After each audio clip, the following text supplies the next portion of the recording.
Greetings and salutations, fellow Harlemites.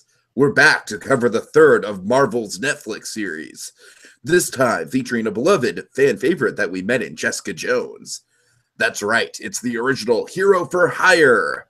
Join us as we delve into the honorable show and characters. We begin unlocking Luke Cage. You know, Power Man. Aw, yeah, that goes down smooth. Like the cool side of the pillow. Billy D. Williams, how you doing, Dragon? I'm good. They gotta seriously remake that ad with Mike Coulter. Well, they gotta turn that. That's what I'm saying. That's what I'm saying. No, here's what I'll throw at you. The cool side pill I realize now is not actually an ad, but still that'd be funny. But what they should do is just it back like Mike Coulter. What are you doing here? I'm the new cool side of the pillow, Peter. No. Let's not, I don't want to waste Coulter's time with the current Family Guy. I'm going to say this: one, let's do an actual commercial of that and have Mike Coulter in there. Secondly, let's remake the old Billy D. Williams commercials with Mike Coulter. Oh God, yes, I approve of that. Anyways, okay, all right, Dragon. So we are here to talk about episode 9 of Luke Cage season 1, DWYCK, which I know what it stands for. It's actually it's do what you can, kid. That's what it is. Do what you can, kid. Okay. Yes. Gotcha. And I assume that's obviously going to be a. It's actually the origin of one of your favorite scenes. Is it? Yes. So we'll get to that later. Okay. So yes, let's no time to lose, Dragon. We're popping right along. Of course, just to set this all up, folks, the main reason why we broke this season up and kind of we're getting to Luke Cage towards the tail end of the build up to Defenders, and we're going to have a separate podcast, one podcast about Iron Fist. But we're doing Luke Cage, the second half of season 1 of Luke Cage, Dragon, because, of course, a lot of people say out of all the Netflix shows, this is the one that feels the most like 2 storylines kind of cut together into one season. So that's what we're really taking a look at. We're going to do we're doing a deep dive into the Diamondback stuff. And and it's definitely kind of, I feel like the back half of Luke Cage doesn't get talked about nearly as much as the front half of Luke Cage. So that's what we're really kind of dive into, the nitty gritty of it. And I will admit, Dragon, just going off the top, not a huge fan of this one. It's got some really good moments in it, which we'll get there. It's got a really cool structure, especially with the Misty storyline. But I don't know. I think especially with the Luke storyline, we'll get there. We'll get there. I don't think this is the strongest, but let's start things off, Dragon, with the plot. Bam, we got a full page card. How about that? Not bad. Yeah. All right. Right. Okay, folks, here's the plot in a nutshell for episode 9. So Luke's condition is worsening, and it's up to Claire to do some digging in Luke's past, the touchy subject, to save him. Luke has a run-in with some misled cops that goes viral as Misty is talking to the department shrink, so she can get cleared after her Claire Temple mishap. Shades is preparing Mariah for a big sit-down with Harlem's underworld, the various mob bosses in Harlem that Cottonmouth had dealings with, so they can discuss how to go forward. Let's see, again, always forward.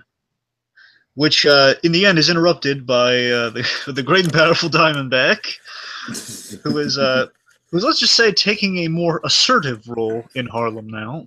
You invited me, not invited me, sucker. That is. Kind of sound a little bit like Misty Knight there, but yes. she loves sucker. That's you're right. That is a Mistyism.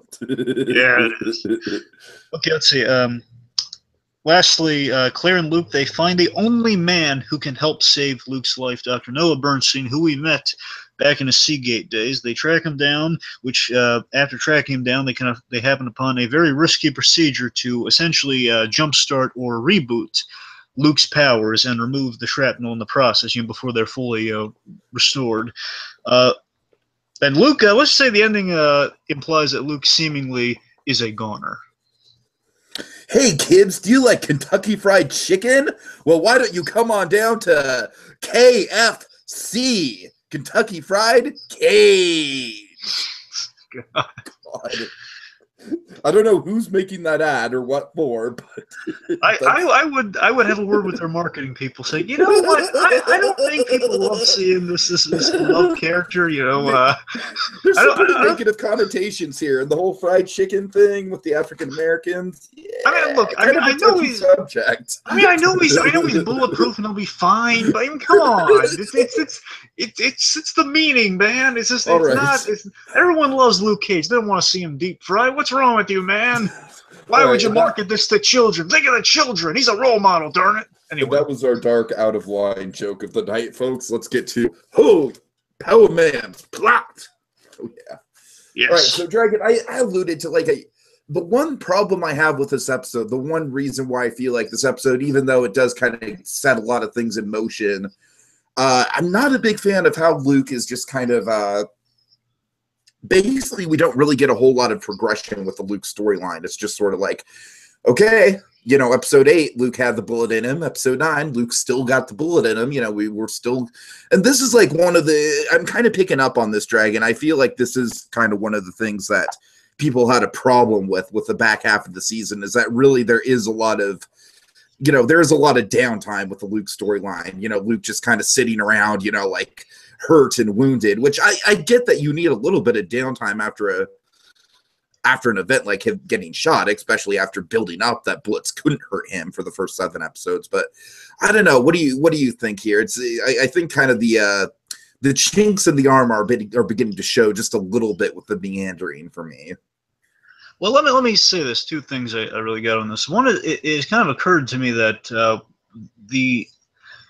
I feel this and definitely episode 10. Of course, I've watched 10 so far, just, you know, on the rewatch, just kind of get prepared for it and stuff, and just kind of get some context on this one. In doing so, I've kind of realized that it seems that I'm just gonna make the guess for the rest of the episodes as well. So this could just be a guess watching it for a second time, folks. Is that I feel like these are parts that are going to interlock instead of, like, you look at the first half of Luke Cage, they're all like really great standalone episodes that kind of weave themselves into a greater whole, kind of like Jessica Jones in that respect. Right. And the only difference is, I mean, they kind of have like a blend of a Jessica Jones and a Daredevil. Daredevil's episodes could stand alone very well, and Jessica Jones always weave together in the grander whole. So they're kind of a combination of that being its own thing with Luke Cage in that first half. And with that, I mean, that's great. And here I think like this is definitely we need to take.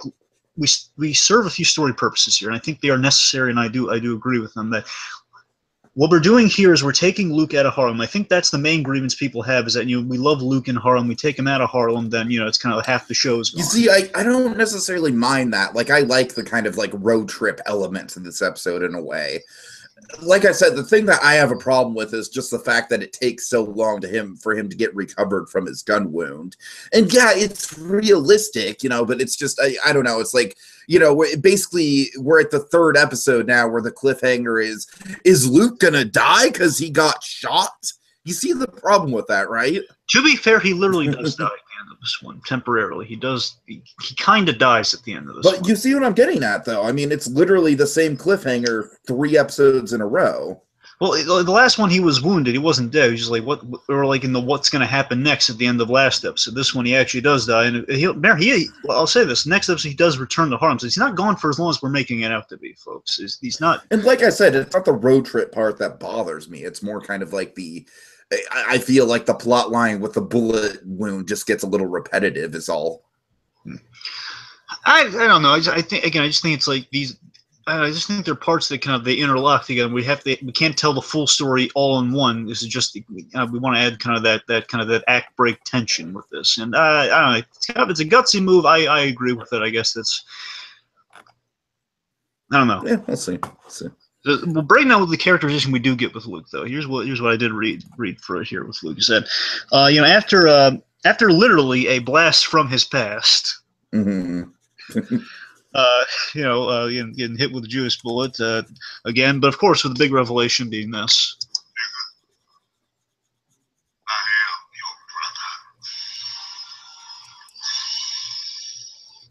Yeah, that's a pretty big revelation. Now that's a James Earl Jones reveal if I've ever heard one.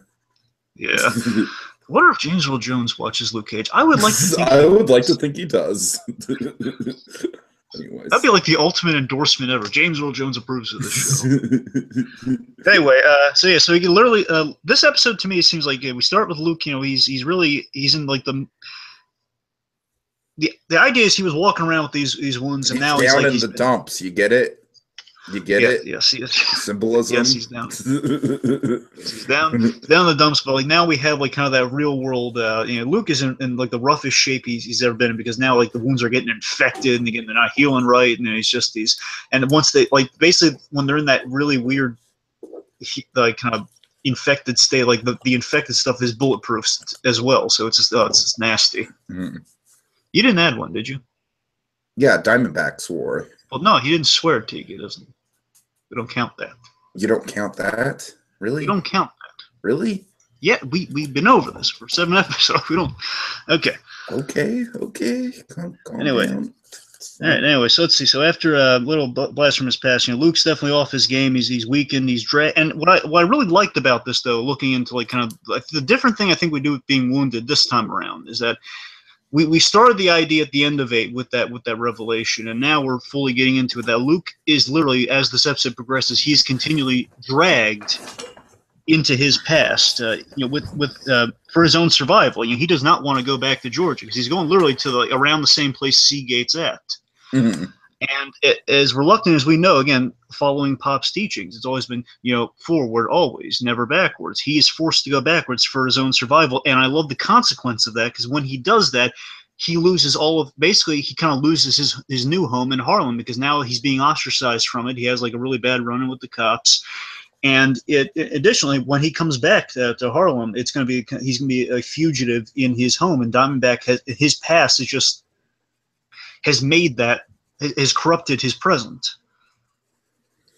Yeah, I mean, I totally see what you're getting at, and like I said, my problem is not at all with the. I do think in the narrative of the show, we definitely get served for him to leave Harlem and kind of encounter the demons of his past. By the way, Dragon, this is the one and only time I'm going to make this joke. Okay, you ready for it?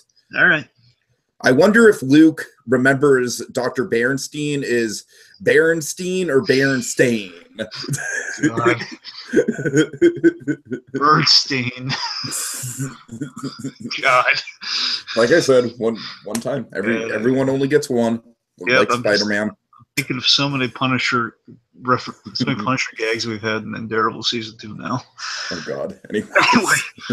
But I mean, yeah. Again, Luke. He's just like, we had this great scene in the car ride. We're just kind of in. The other thing we get from Luke being wounded, especially here on a road trip, feels almost like an indie movie with Luke Cage for a portion. It's funny that you mentioned it. It totally does. It's like Sideways, but instead of going on a bachelor party before you get married, it's getting a bullet taken out before you have to save the city. Yep, and Claire's like that friend who's like, you should be married to someone like me and not someone like who you're currently going after. She's like that friend from the indie movie. So let's see. Who would be Thomas Hayden Church and who would be Paul Giamatti in this situation? You figure it. You love Sideways more than I think Luke is probably more the pessimist, so he'd be the Paul Giamatti. I don't know. He's pretty cool under pressure. I don't know. I think he'd be. I don't know. God. Anyway, I get fine. I don't know. I think Giamatti's no. I am not drinking any Merlot. I don't know. I think Bernstein's Giamatti, honestly. Oh God. Okay, fair enough. Anyway, so again, like Luke on that car, indie movies love road trips. Oh God, yes, they do. They really do. Yeah. Sideways, Little Miss Sunshine. Yeah, and one of 2 classic examples of many. It's made like an indie movie, but it's on Netflix. Fundamentals of Caring with America's favorite Paul Rudd. I still haven't checked that out yet. I should. That is good. Yeah, I think you'd really. And yeah, anyway. It's kind of the closest we're going to get to that road trip movie from Marvel.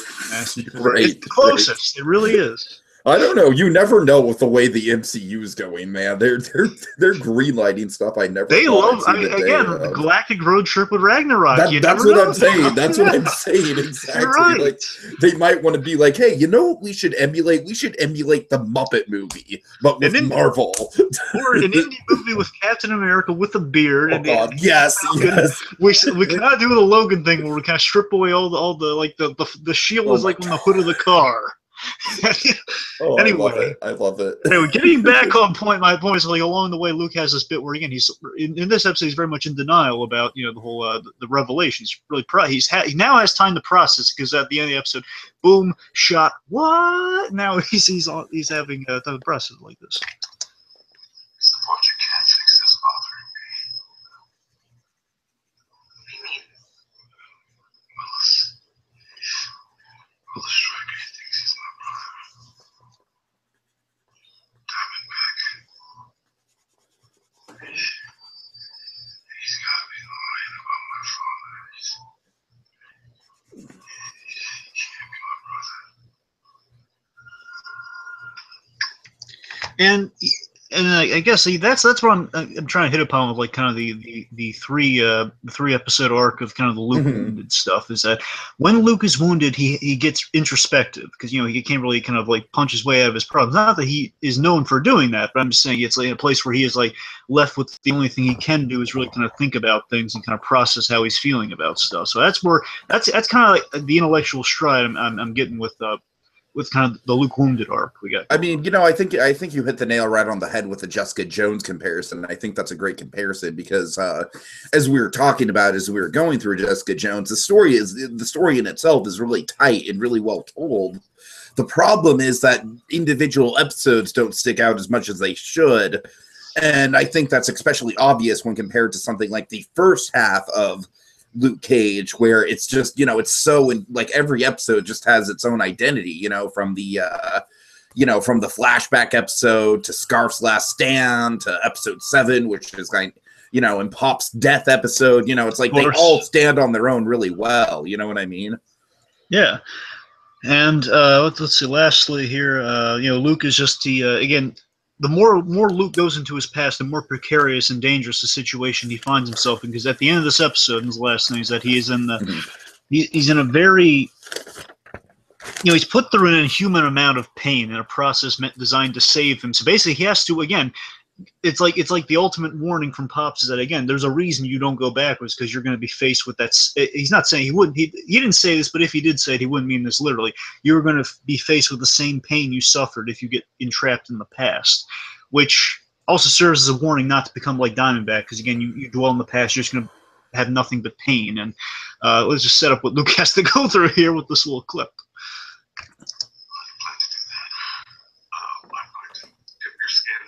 Acid and then remove the shrapnel.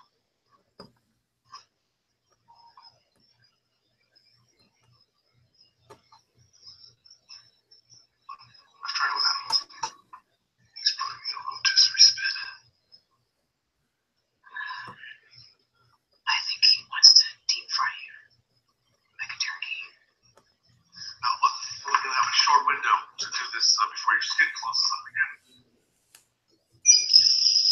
Just so we're clear. What could go wrong? Well, your skin can peel off like wax paper, and after about 10 seconds, you might need to put a bullet in your head because the paper being so bad. Your head looks fine, so I guess the bullet would ricochet off your skull. Sweet Christmas. There it is. There it is. Dragon, I have 2 random observations, and then we'll move on, all right? Yes. What do you got? Number 1, is deep fried turkey really that common? Because people deep fry chicken a lot, but I've never really heard of deep fried turkey. Well, again, I personally wouldn't know, but I don't know. I mean, you deep fry everything, to be honest. And again, they are kind of in Georgia. I don't know. Maybe it's a thing. Maybe it's I don't know. It's a regional thing. Maybe it's a region. Honestly, yes. Maybe it is a region. Okay, fair enough. I got nothing. Either that or they meant chicken, but turkey was just like kind of sounded cooler. I don't know. Mm-hmm. Okay, observation number 2. I hope you agree with me on this. The actor playing Bernstein very much reminds me of like a B-grade John Carroll Lynch. Huh. It's not bad. I don't know, because I rewatched The Founder recently because it's on Netflix. I really like John Carroll Lynch's performance in that. John Carroll Lynch is good. Don't get me wrong. I don't know. I think it's a little different though. I don't know. It's I see where it comes. I understand where you come from. I wouldn't sign like off. The mannerisms, man. It feels like a very John Carroll Lynch-esque performance. I kind of see. I kind of get it. I'll say this though. I don't know if you remember that, because this guy's a character actor. He was in another show we talked about. Oh no, was he? Oh, he was in the I very don't first remember at episode. all. He kind of jump starts everything in a way. Wait. Hold on. Let me guess. He's not Keith Summers, is he? No. Okay. He's not Keith Summers. Well, I mean, when you say jumpstart, I mean Keith Summers very much jumpstarts that plot. Okay, yeah, I should. I'm stretching a little bit for stars. I'm saying he's in the point of origin. Let's say. Okay. He's like, Okay.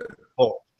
I'll just tell you, it's Gotham. He's the cop who was on the scene of the Wayne murder and basically tells Bullock, "Hey, it's too late to get you off of this assignment. Gordon's talking to the kid now." Wow, that is a deep cut, Dragon. I am impressed. Anyways, folks. Anyway, much like we deconstructed this actor, let's get to deconstructing Harlem. Okay, let's start with Detective Mercedes Knight. Okay, so Dragon, I think by far my favorite part of this episode is the way they frame all the Mercedes stuff. I love this whole, it's very much a bottle episode for her, but in the best kind of way, where it's nothing but tension. You know what I mean? It's just her and this therapist in an interrogation room pretty much the whole episode. Yes, and I love that, again, it's just kind of this thing where she can see through him right now, and that she knows, okay, I am being interrogated, even though you're saying I'm not being interrogated here. This is he does want to help her, but at the same time, it's that, hey, I see what you're doing here. It's like, it's almost like he's playing mind games with her almost. Mm-hmm. Yeah.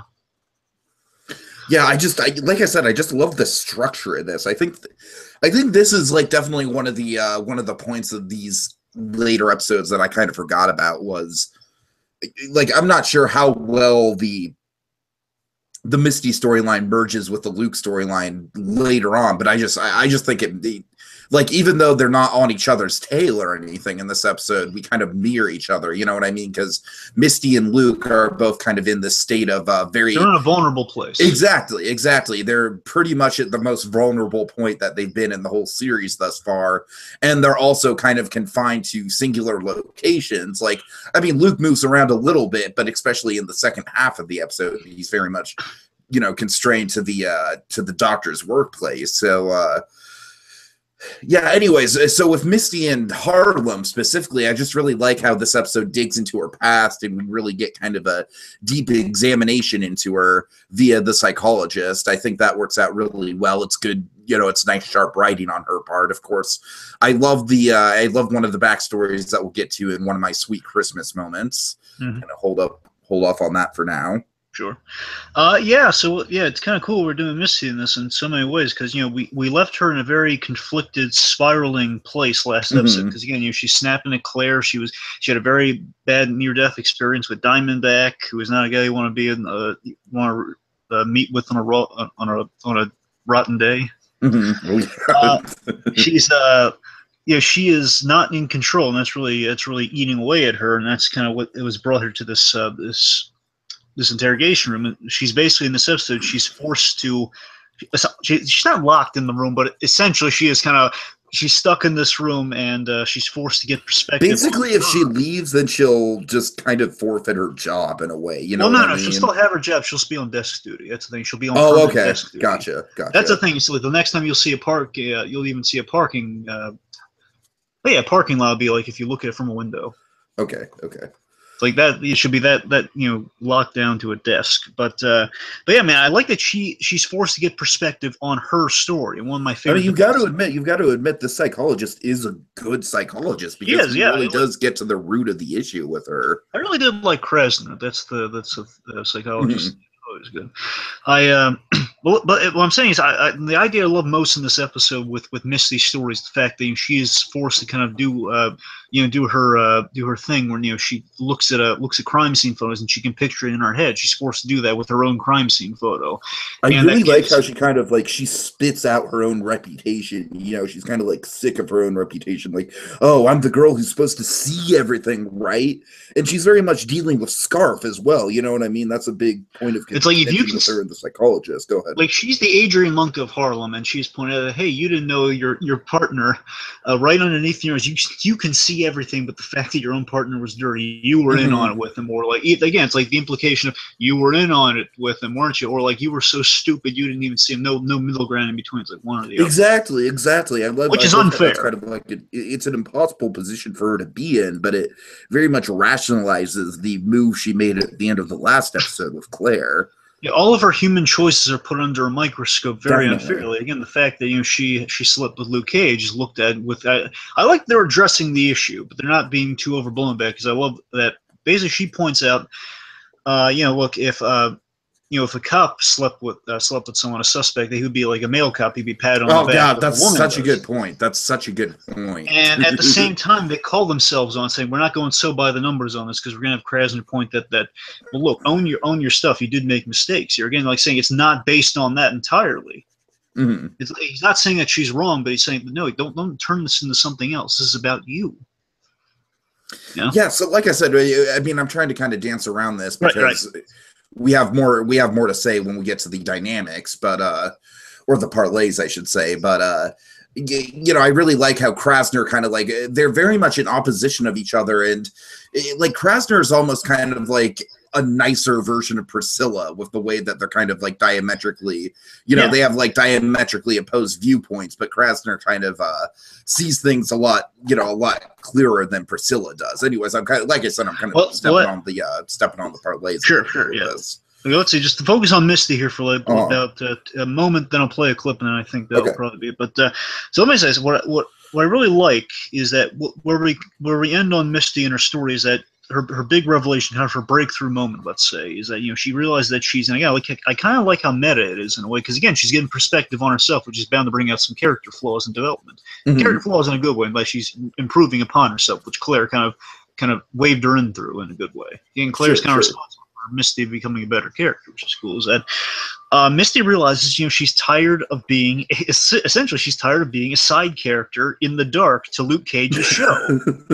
That's the thing. She's tired of being I'm tired of being that character in the dark saying, man, there's something off with this Luke Cage. I can't I don't know who this guy is. And she's tired of that. And the first half of season 1 of Flash Eddie Thawne. Essentially, yes. And here's the thing. If there was one word that factors into so many, thematically factors into so many stories, especially in this arc and where we've seen other characters, that she feels powerless. She feels powerless in a show all about it's about someone having power man, about someone who's been trying to compensate and been jealous of power with Diamondback. In this case, she feels powerless, and Diamondback made her feel that way. That's how he feels powerful, making other people feel powerless. And this is the aftermath of that. And basically, after all this fuels her fire to get answers and perspective on the long game. She's being forced to target Luke Cage. She wants the long game, which would cover, literally on the wall. One of the last images of the episode with her is that we have Scarf on a wall, and she basically takes down all the non-essential stuff. We just have the main points to boil down on, all the things she needs answers to. Scarf, Cottonmouth, Luke, and Diamondback. Those are the 4 players she's concerned about. She's starting from the important squares. And it's the scene where she has a breakthrough goes a little something like this. Good acting. Oh, yeah. He shoved my gun in my face, and I froze. You know what I thought about?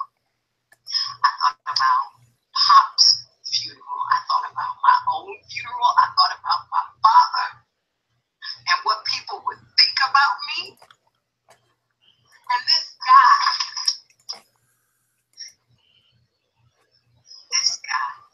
was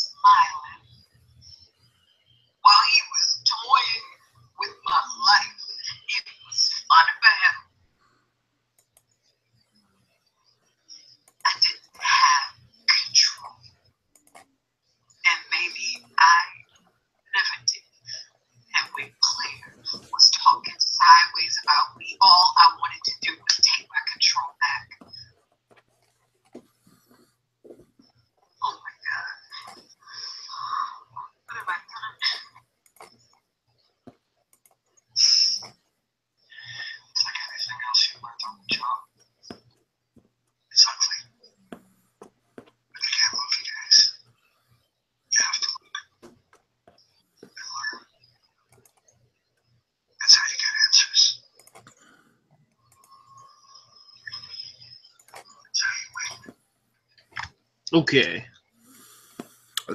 Hearing Diamondback described like that, it's very Joker-esque, you know what I mean? Like taking pleasure in other people's fear. Yep, and again, like the Christoph Waltz line, he's the author of all this pain. Oh yeah. All right, so let's get to Mariah. So yeah, I think the phrase "flying too close to the sun" kind of applies to Mariah here this episode. Yes, and I like that we start off with her. We see that she is in a vulnerable transitioning point. Mm-hmm. Like, you know, perhaps killing her cousin that she was like very close to and practically helped raise wasn't the best decision for her on like an emotionally stable point of view. You know, maybe she's having some second thoughts about that. You know, could be, Tiki, could be. Yeah, seriously, yes. And again, like she's literally burying her proverbial son in this episode, and she's feeling remorseful, but at the same time she is kind of painted into a corner where she has like a choice of, okay, survive or don't, and basically live with the choices you made. You can't like there's no backing out of what you just did. There's no quiet retirement. You have to go all in if you're gonna start to go all in. Mm-hmm. And Diamondback's kind of that person who confronts her on that. But let's see. Interestingly, she doesn't have, like, Luke and Misty have time to process their big revelations. Mariah, it's like she doesn't have the same time to process. There's no processing what she did. There's a difference in terms of processing. You can process something that happens to you, something that she did, and she's going to have to live with, and something that's like one of those permanent things you got to live with. Right. I mean, what I mean by flying too close to the sun is definitely what you were saying about, like, you know, if only it were so easy to just have like a big buy, you know, like, hey guys, so I don't want to be involved in this anymore. I'm just going to buy you out. Hey, thanks, bye. You know, all polite, like, all lawyerly, like, you know, like, nope, that's not going to fly. Unless you're Kim Wexler, that does not work. I think Kim Wexler would talk herself out of a situation like that, Dragon. I could totally see that. Oh, yeah. Oh, man. Let's see. So she's. This is kind of her big entry into the criminal underworld. This episode. It's kind of where we're going with her here. So she's shouldering again. It's like she's taking on this kind of a weird, kind of like sort of maybe a biblical reference. She's kind of taking on her brother's sin in a way. Oh yeah, for sure. And in a way, it kind of parallels Luke and Diamondback's story, because it's kind of dealing with the sins of another brother. So it's kind of a similar thing. Mm-hmm. Well, again, her cousin's sin, but you know what I mean. It's kind of shouldering the sins of a relative. Right. Yeah, and I really like how, in the context of the episode, you know, like kind of the transitioning point for her, she is very reluctant to get into that business, and she very much wants to get away from it. But then, when forced to confront her demons via a gun-toting maniac who kills 4 people in front of her, she stands her ground, and she stands her ground pretty damn well, and she's ready to go all in when, you know, confronted with the reality of the situation. So it's very much a back and forth in that regard. Yes, I mean, I like how Diamondback is used to force her potential out, and her potential for infrastructure. She knows how to build things. She knows how to, like, she plays the long game. And importantly, what I really liked, what I've always loved about, what you and I have both really loved about Alfre Woodard's performance in this season. I think it's just Alfre Woodard. But what did I say? You said Alfreya. Alfred. Ah, crap. Yeah, you're right. Sorry. I don't know why that. Anyway. So my point is, I like that we've kind of done like sort of a Wilson Fisk arc with her. Yeah, I mean, it is very much like a Wilson Fisk arc if Wilson Fisk, like, you know, had a modicum of sanity left in him. Yeah, I mean, in this case, it's sure, yes, but I'm saying this is like, you know, Wilson Fisk getting to the point of Kingpin. It's like him building his way to King. We didn't see that story. That's true. Like, we didn't see how he got to, you know, like kind of the post rebuilding of New York. Oh God, that we started. Dragon. What? Fucking Kingpin. Okay, there we go with the swear. First swear of the episode. Kingpin spin-off Netflix show. Oh God. Yep. Yep, right. There's this John Right. Romita Jr. story, and Frank Miller, the Man Without Fear story that Daredevil is based on. It's all about the rise of Matt Murdock's origin, in the black suit that we saw, in Daredevil, and it's also we see Wilson Fisk working his way up from bodyguard to the actual Kingpin, killing, and of course, God, I'm sorry, I'm geeking out over here. We start. I knew you'd like that suggestion. And Rigoletto's in that we've established Rigoletto. We haven't seen Rigoletto yet, but we've established him in Wilson Fisk past. Mm-hmm. He was the first Kingpin. Rigoletto was the top guy, and that story in that comic is all about Kingpin working his way up, killing Rigoletto. All right, that could be the season. Anyway, now you got me all sidetracked. There you go. You're welcome. Well, again, Tiki, if wishes were everywhere. I mean, come on. Well, I mean, I think Netflix wishes they weren't $20 billion in debt. Are they really $20 billion? Yeah, you didn't hear about that? There's some huge drama going on at Netflix, man. I'm kind of worried, but that's a different time and a different place for that. I actually heard they were doing well because they bought No, Dragon, we could do a full podcast about all the drama going on at Netflix right now. Trust me. Well, I hope, I'm going to say so we don't completely dare so here. I hope they find a way out of it. So, I hope they do too, but it's not looking good. Let's see. Anyways. So again, Diamondback brings out her potential, but let's backtrack one last thing on Mariah. I think it's really all I got to say on her. Is kind of speaking to again, kind of her working through stuff with Cottonmouth. There's this really beautiful scene that Woodard does in this episode. It's a beautiful scene. It's almost an Emmy scene. It's really, again, she's very much going through kind of a Kingpin, like the emotions of Kingpin in many ways here. It's a really nice it's almost like it's kind of Kingpin having that beautiful moment with Wesley after he finds Wesley's body. Remember that moment? Yeah. It's somewhat like that, but it's more personal. Like Wesley's like the friend he always wanted, like the brother he always wanted. In this case, is Cottonmouth is it's the proverbial son that she's had, basically giving him closure after he's died, and like the closure he never had, because the last thing she said to him, this is her trying to make it better, because the last thing she said to him, she's trying to pay him a kindness after she's killed him. She didn't want to kill him, but it's happened. Mm-hmm. It's one of the last things she said to Cottonmouth, if I'm remembering correctly, was basically, like saying your junkie mama didn't want you, like your junkie father didn't want you, and your mama didn't want you either. Basically saying that your parents didn't want you. And basically what we have in this scene is like she's giving clarification on Cottonmouth's past. And the mother was just someone who walked out in Cottonmouth, but this is a beautiful thing. Basically, she redeems the junkie father. And it's a beautiful scene. I love how this scene's written. That's one of the big...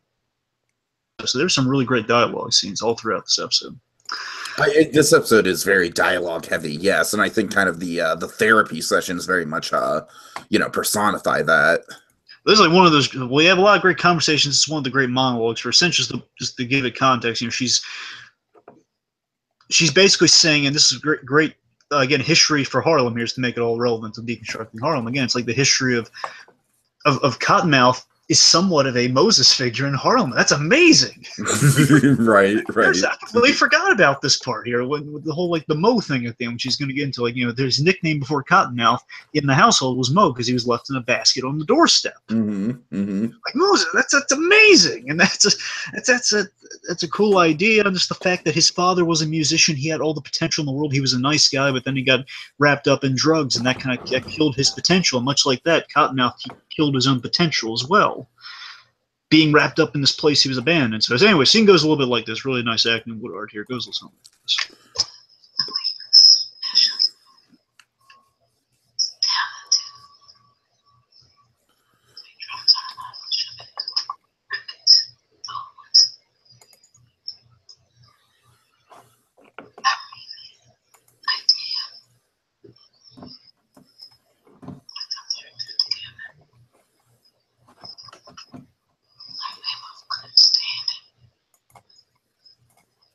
She knew he was gambling.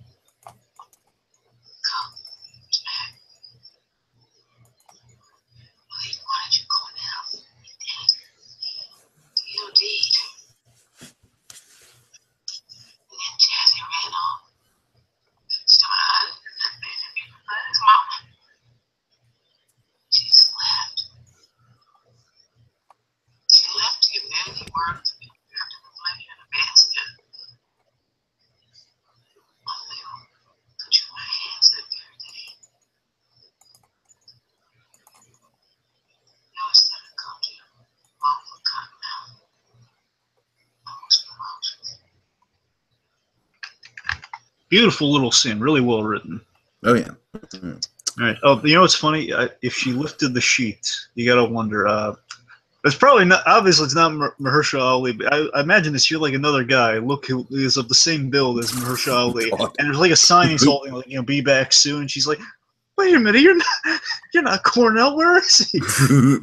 He's either shooting Moonlight or House of Cards right now. Actually, well, I know it wasn't in House of Cards, so he's shooting Moonlight. Well, yeah, I was about to say, wait, I didn't hear he was in House of Cards. No, he is in House of Cards. I'm saying he wasn't in the current seasons. That's the thing. He was in House of Cards, though. Oh, I had no idea he was in House of Cards. Yeah, for a few seasons. I mean, now they kind of I don't know if it was because he was shooting Moonlight and this that they had the right amount of House of Cards. I'm not sure. We'll see next season or movie or something. Mm-hmm. Okay, then. So let's transition to Diamondback. Oh my God.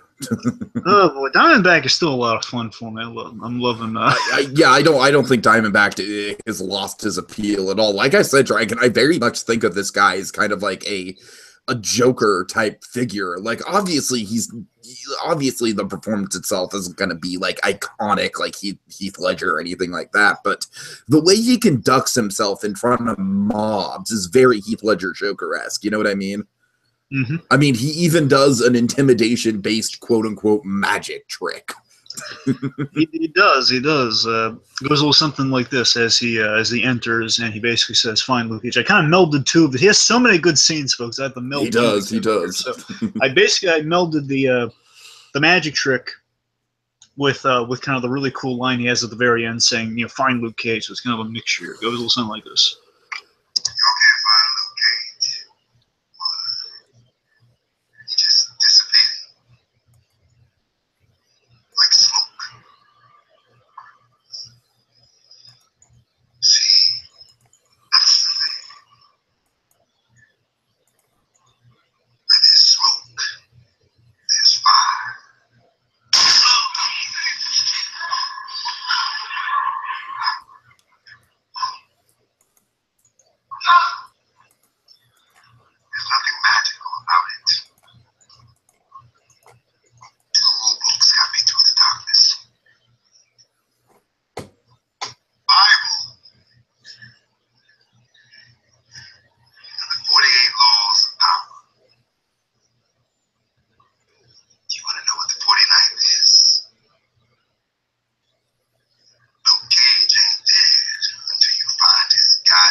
Oh, yeah, right.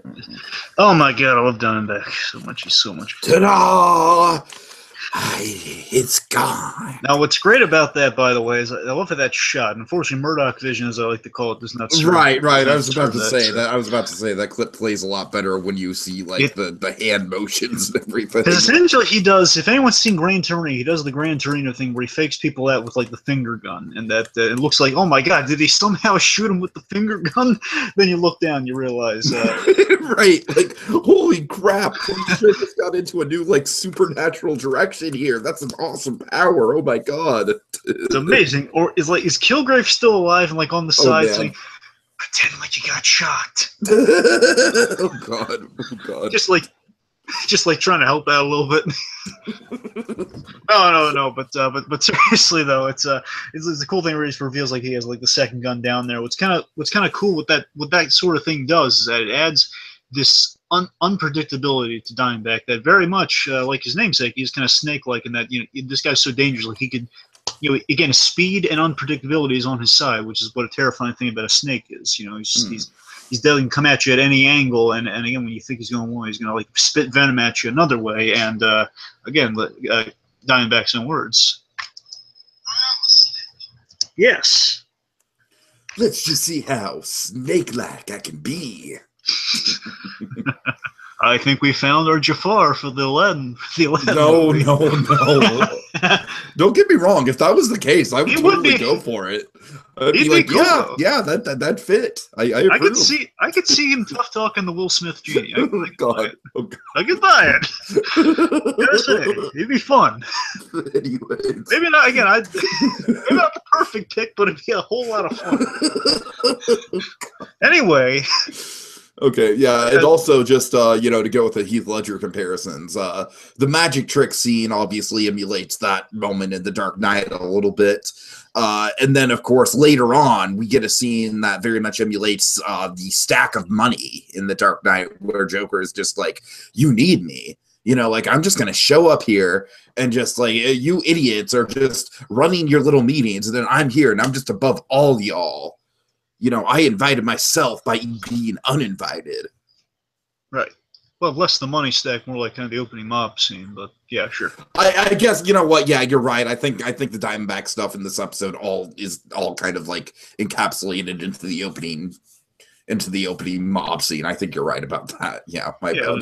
I'm just saying, because I was thinking about that, because, well, I think the money stacks... No, I'm kind of stretching. I'm kind of stretching here. Yeah. But, I mean, I see. I wouldn't go too crazy with the Joker craze, but I do see what you're saying. I see there was a very mob scene quality to all it's kind of like this guy, like, shows up, when people are, like, trying to conduct their mob business, and he's just like, oh, I am so much higher than you that I'm just going to, I'm just going to run circles around all y'all. You know what I mean? He honestly acts very much kind of like a more criminalized version of the Red Hood from Under the Red Hood, because he's a guy who's trying to control crime, where Luke Cage be a guy trying to stop crime, but he's like the guy taking the percentage, much like the Red Hood.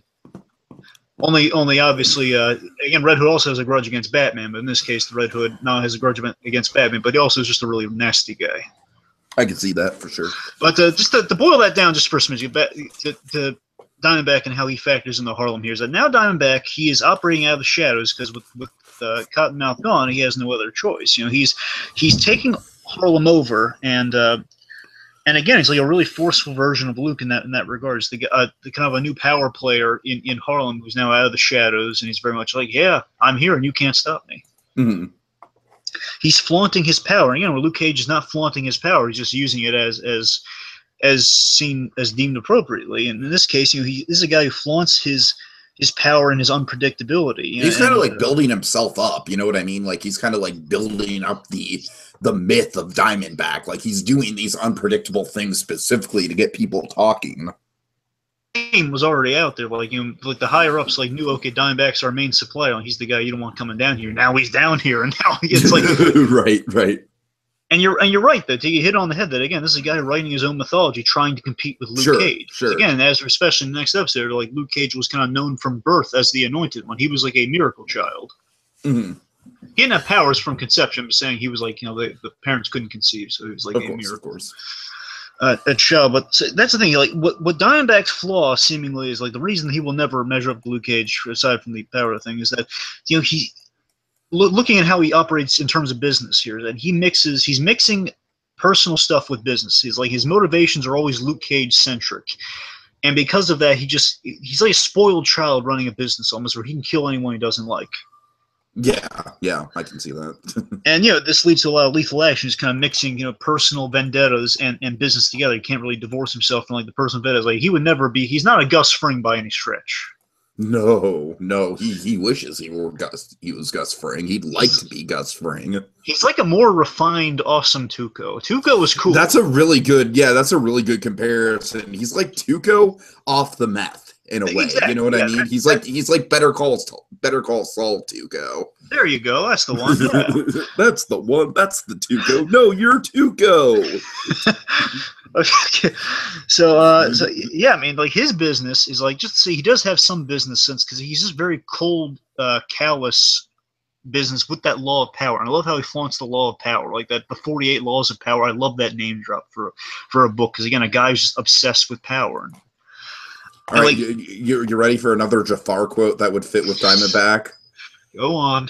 Have you ever heard of the golden rule? Whoever has the gold makes the rules. Tell me that doesn't fit with Diamondback. I could buy it, yeah. I'm not over the moon about it. I could buy it. All right. Not quite as good as the snake thing, I'll admit. But let's see. So, I mean, importantly, the reason I stress, like, the whole, he's just cold business. He's really, like, cold-blooded business. Like, shoot his own guys. It's not something you want to do. Like, Cottonmouth, as much as his guys screw up, he never shot him. He did throw ones that screwed up majorly off buildings, though, so it's kind of a mixed bag. So, you know, he's got kind of like the Wilson Fisk level of discipline, you know, like yeah, like don't screw with his dates, guys. Don't screw with Wilson Fisk's dates. Never mess with Vanessa. Never mess with Vanessa. Oh God, never do that. Oh, Dragon, I still vividly remember the first time I saw that scene, and you were just like, "Oh, you got to the car scene! You got to the car scene! Hooray!" Oh, so giddy. But okay, but seriously, like, what I'm saying is, like, he doesn't have the nostalgia for like the history of Harlem, like Cottonmouth, or like or Pops or anyone does. Like, there's no code for him. It's like he's making his own code, and that makes him a very dangerous player in Harlem. Like, kind of like Ray Kroc versus the McDonald's brothers to get the founder thing going on again. That to me makes more sense than the other one. Yes, I'll go with that. All right. He's sending a message with bodies and actions to get results. Because again, we're going to see this special next one. Like, when he does something violent, it is for a purpose. It's not just violence for violence sake. He does have a purpose that is an effective thing. It's hard to argue. And importantly, and this is the really cool thing I really have before I play another clip, and I guess that'll be it for Diamondback. I love that when Luke is taken out of Harlem, Diamondback moves in. He makes Harlem his own. He takes what Luke has sacred. You know, he kind of defiles what Luke finds sacred in this episode, where he basically he makes it so. And especially next episode, we're going to see this absolutely said.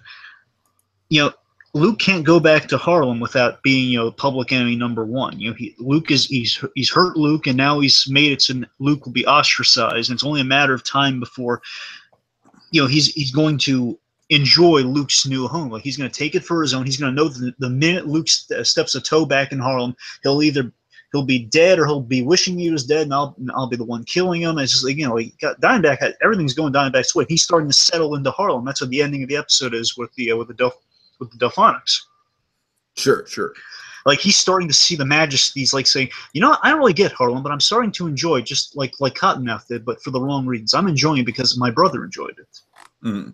And now he's never going to enjoy it again. That's making me giddy. And but yeah, also just last really great line summarizes kind of how Diamondback is doing business in Harlem here. Great little one of the last lines he has, and just so wonderfully timed at the end here. Listen to the ending especially. Why am I still alive, man? Because no one's coming at me.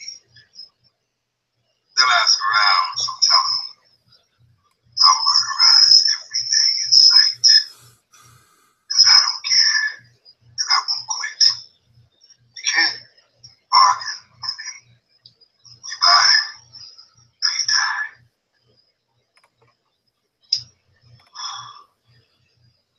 You think Peter Lewis is still open?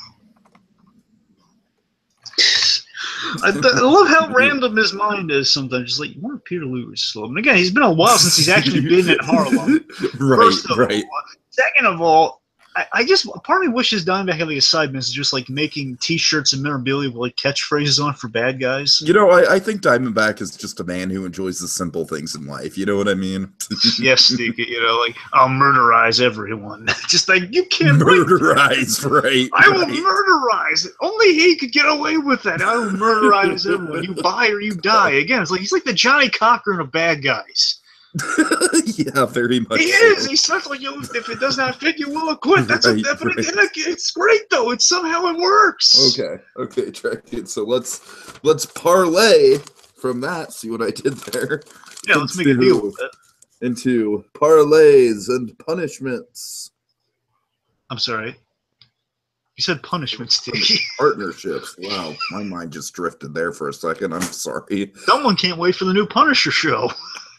That's exactly it. Yes, parlays and. What if we can use that when we need to call it segment? You know, it's like someone begging for their life and then them saying, "No, screw you," and then killing them. We'll see. We'll definitely put that in the maybe pile. Okay, yeah, we'll pin it to the drawing board. Okay, let's. Okay, so Luke and Claire. Yeah, I mean, not much to say about this that we haven't really touched on from the last episode. It's very much kind of like, you know, much of the same with Luke and Claire. You know, Claire's very much concerned for him, and, you know, Luke is kind of trying to make light of the situation in spite of the bad circumstances. You know, Claire's very much trying to get him to face his demons and face his past because it's the only way to save his life. Of course, there's a lot of good quips when it comes to Luke this episode around Claire. You know, we've got that great sort of like jokey dynamic going on with them. Yeah, I really like how Claire is in a way, and I might be making it sound a little corny, but you know, Luke does that, so why can't I give it a shot? You know, it's Claire is Luke's strength in this episode. And while he's in his wounded state, Claire has been his strength. You know, she's been the one patching him up and been the one looking out for his best interest. And that's such an admirable quality. And that's why I really love these two characters. Not even as like romantic, just as friends. I mean, it's a really good, you know, really strong dynamic they have always. Because I mean, I think the big difference between Luke Cage and Matt Murdock is that Matt Murdock kind of came to Claire out of like absolute necessity in a really, really bad situation. Whereas Claire and Luke really got to know each other as people before the night nurse thing came into play. You know what I mean? Yeah, I mean, Claire came to Luke. Claire's always come to Luke. Mm-hmm.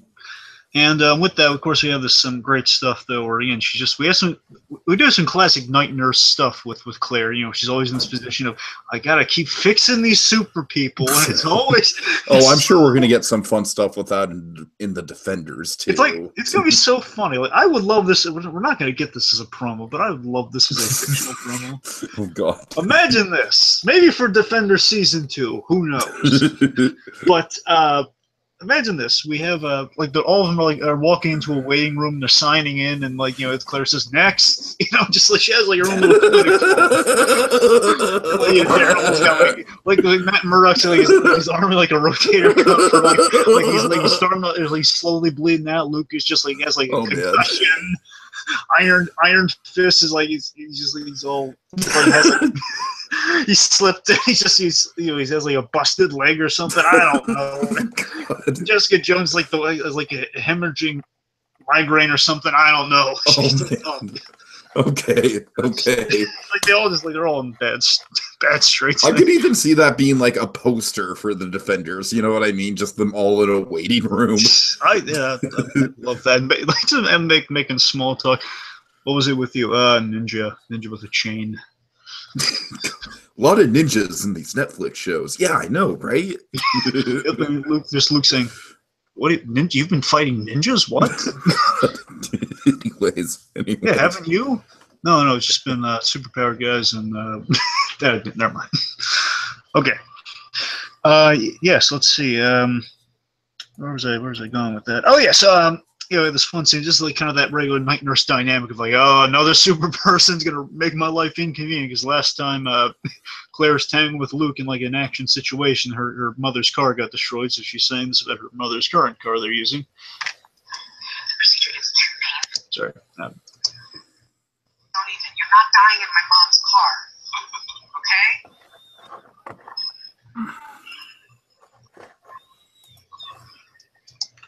I don't know. I really like that line. Just you are not dying. That's out of context. That's such a great. That sums up Night Nurse so much. You are not dying in my mom's car. It's just like a Pulp Fiction, like fixing someone on the way to the actual doctor. You know. Put that on a bumper sticker.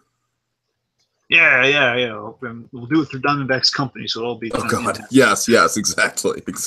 But seriously, I think the moment that kind of seals Luke and Claire's bond for me is the moment where at the end where we see that Claire absolutely has Luke's best interest at heart here. Where, again, Luke's about to go in for a very dangerous procedure, and they can't really even trust Noah Bernstein.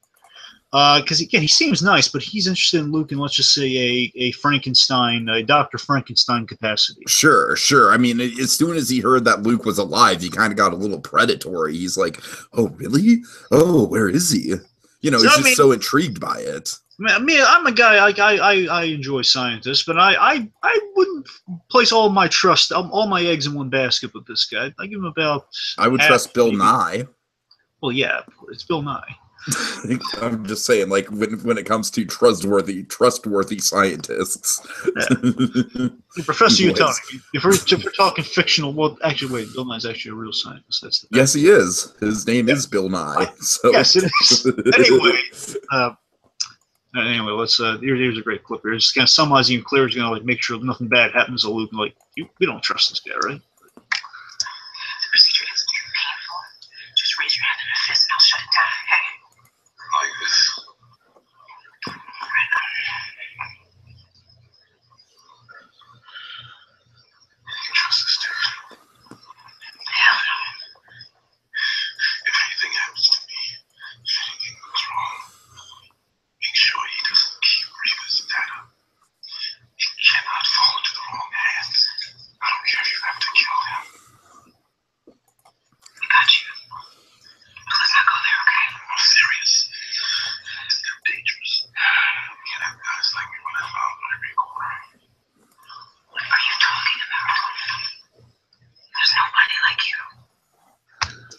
two things. One, it's I just love the responsibility on Luke realizing, no, this guy's going to try and make more of me. I don't want to put more people through that process. I got a lot of people killed, and also more people like me who most likely won't be good guys.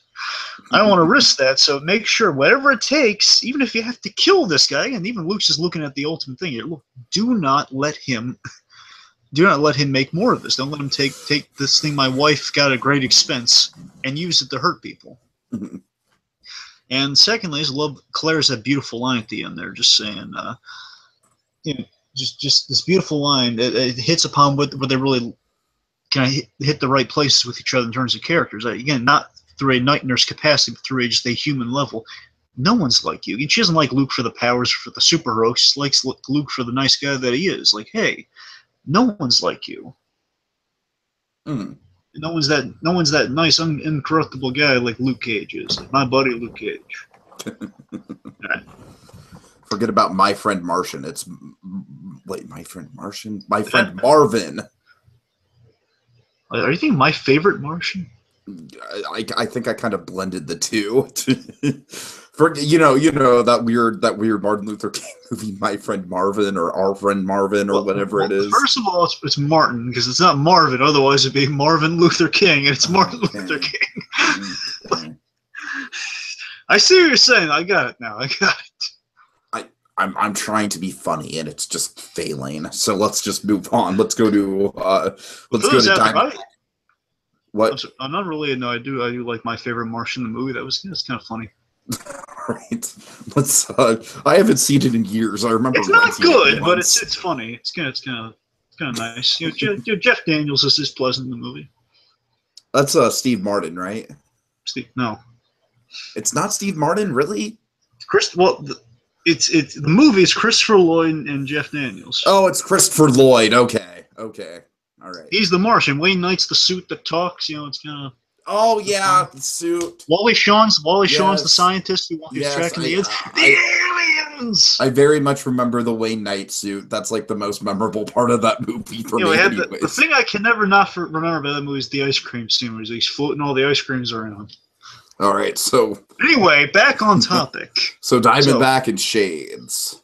Yes, this is one that we've been waiting for a long time, because Shades has been the mouthpiece for Diamondback, saying Diamondback's not going to be happy about this, or you've got to appease Diamondback. And now we're seeing we have been left to infer that Diamondback probably favored Shades because Shades, was in the same prison as Carl Lucas. So again, because of that.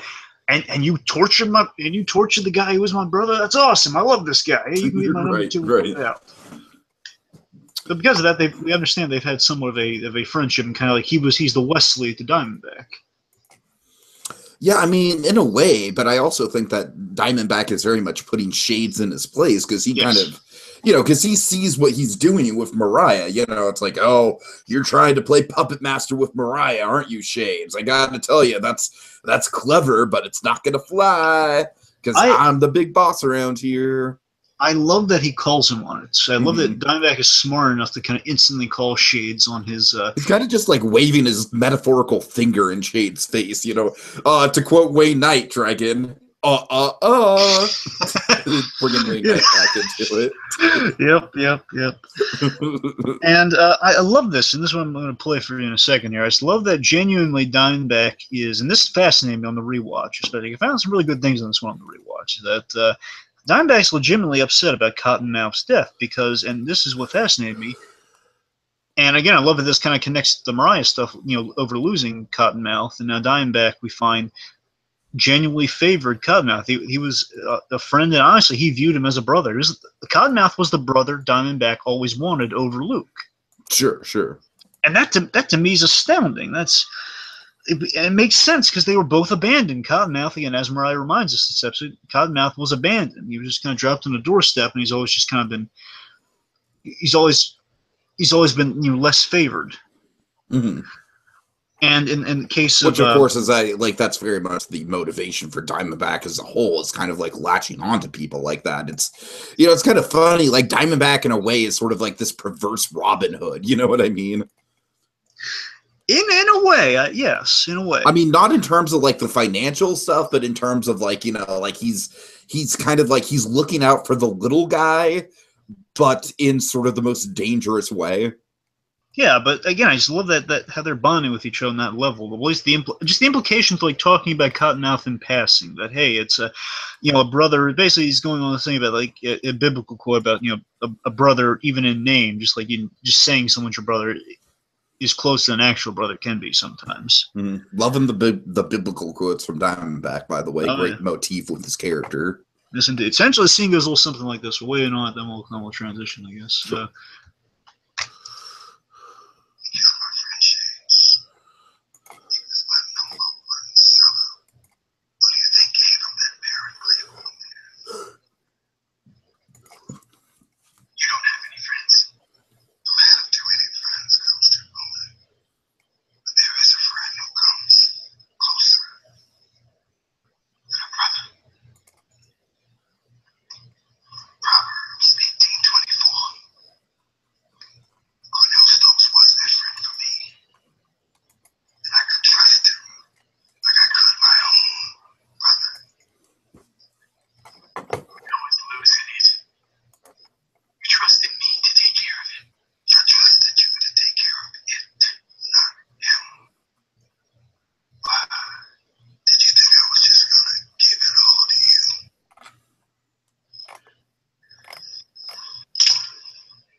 So yeah, let's unpack a few things there. So right off the bat, I want to really break down the difference between Shade's view of Harlem and Diamondback's view of Harlem. Is that Shades, as we know, he's a guy who he respected the Stokes family because they gave him everything he needed when he had nothing, and they looked out for him. And he is always like kind of that sense of community in Harlem. That's what he's trying to preserve with Mariah. Like he's all about the respect and the code with the personal ties of Harlem. Where again, as we've established, Diamondback is all business and the power mentality. Like this is how you control Harlem through power and fear. So it's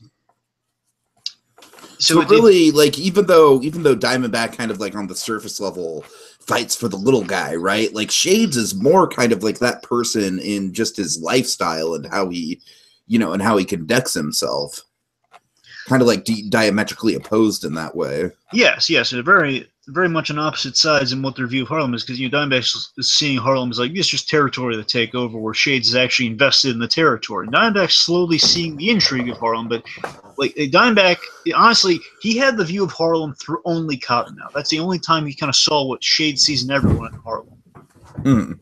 And with Cottonmouth gone, he's really just seeing Harlem as nothing but just territory that is representative of his brother to take over. And it's a place where he just like makes a sales trip through. Essentially, he sells weapons through Harlem. That's all he kind of sees it as, a playground for destruction almost. And it's like the power of you sell guns to more powerful people who will go do that. They will earn more money. And basically, it's a cash flow system. That's the way he sees it. And it's inevitable. These two people with these different, diametrically opposite versions of what they want to do with Harlem, they would butt heads like this, and inevitably it would boil down to Diamondback pulling a gun on Shades and saying, "Give me one good reason." And again, it's the logical thing of like, okay, look, Shades, you already turned on my number one seller, the guy I did not want you to kill because you thought I would want that. So obviously you and I are on different pages here. So logically, I shouldn't keep you around. Can you say anything to make me want to keep you around? Can you think of anything? Because right now I should kill you. And what I love here, and this is what proves Shades' point, this is what something I really loved about the episode rewatch. Shades, if not this episode, maybe episode 8, I can't quite remember because it's a brief bit. When Shades is taking over the nightclub, when he's kind of taking over Harlem's Paradise while Mariah's kind of getting other stuff in order, he I'm pretty sure it was this episode. I'm pretty sure, like 9% sure. He gives Cottonmouth's thugs, Zip and the gang, Zip, Sugar, and the rest of the guys, money. Says, okay, guys, make sure you dress up better because now you're working for, you want to make sure you work in style, that sort of stuff. Basically saying, you guys work for me now. Right, and the whole thing is kind of like Diamondback sort of pulling the rug out from all those delusions that Shade's having about, him being the big man in charge. I also just love how we kind of frame these shots of Shades looking out over the club, much in the same way that we saw Cornell looking out over it earlier in the season. Yes, and the thing is, I love that we reward Shades' faith in Harlem because Zip sticks up for his new boss. He shows loyalty to Shades, and that Shades was a goner in that scene. He was going to get shot, but then Zip, one of the guys who represents his view of Harlem, steps in and says, because it won't help you find Luke Cage any faster. That's why Diamondback are always laughing it off. Like, oh, Zip, you are much smarter than your name implies. That's why he's saying that, because he kind of, it's, again, this episode with the two of these characters, like, it's Diamondback understanding Shade's form of thinking, and he is won over more and more to Shade's side.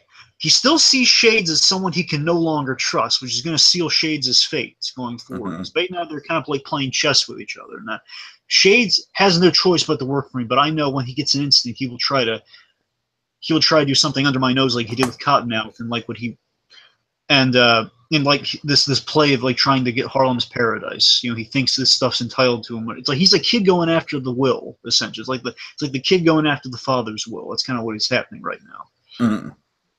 So really interesting stuff between Shades and Diamondback, and now that there's been this big kind of shake-up in the power structure. Now Shades is on shaky ground, and Shades has been like a calm, cool, collected number 2 guy, and now his position is being threatened. So he really needs to think on his feet. So interesting stuff with those two guys. Yeah. Okay, Dragon, I got to admit, I'm kind of getting a little bit worried about our time here, so let's go through the next few parlays as quickly as we can. Yeah.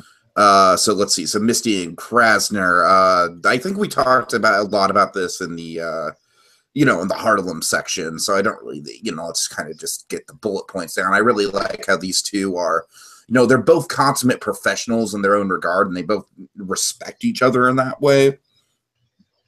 Yeah, I love that they both really much are New Yorkers. Like they're both kind of conferring, like, oh yeah, when that place closed and this place opened, like, oh, that's yeah, one of my favorite bits. Yeah, like everyone misses that place.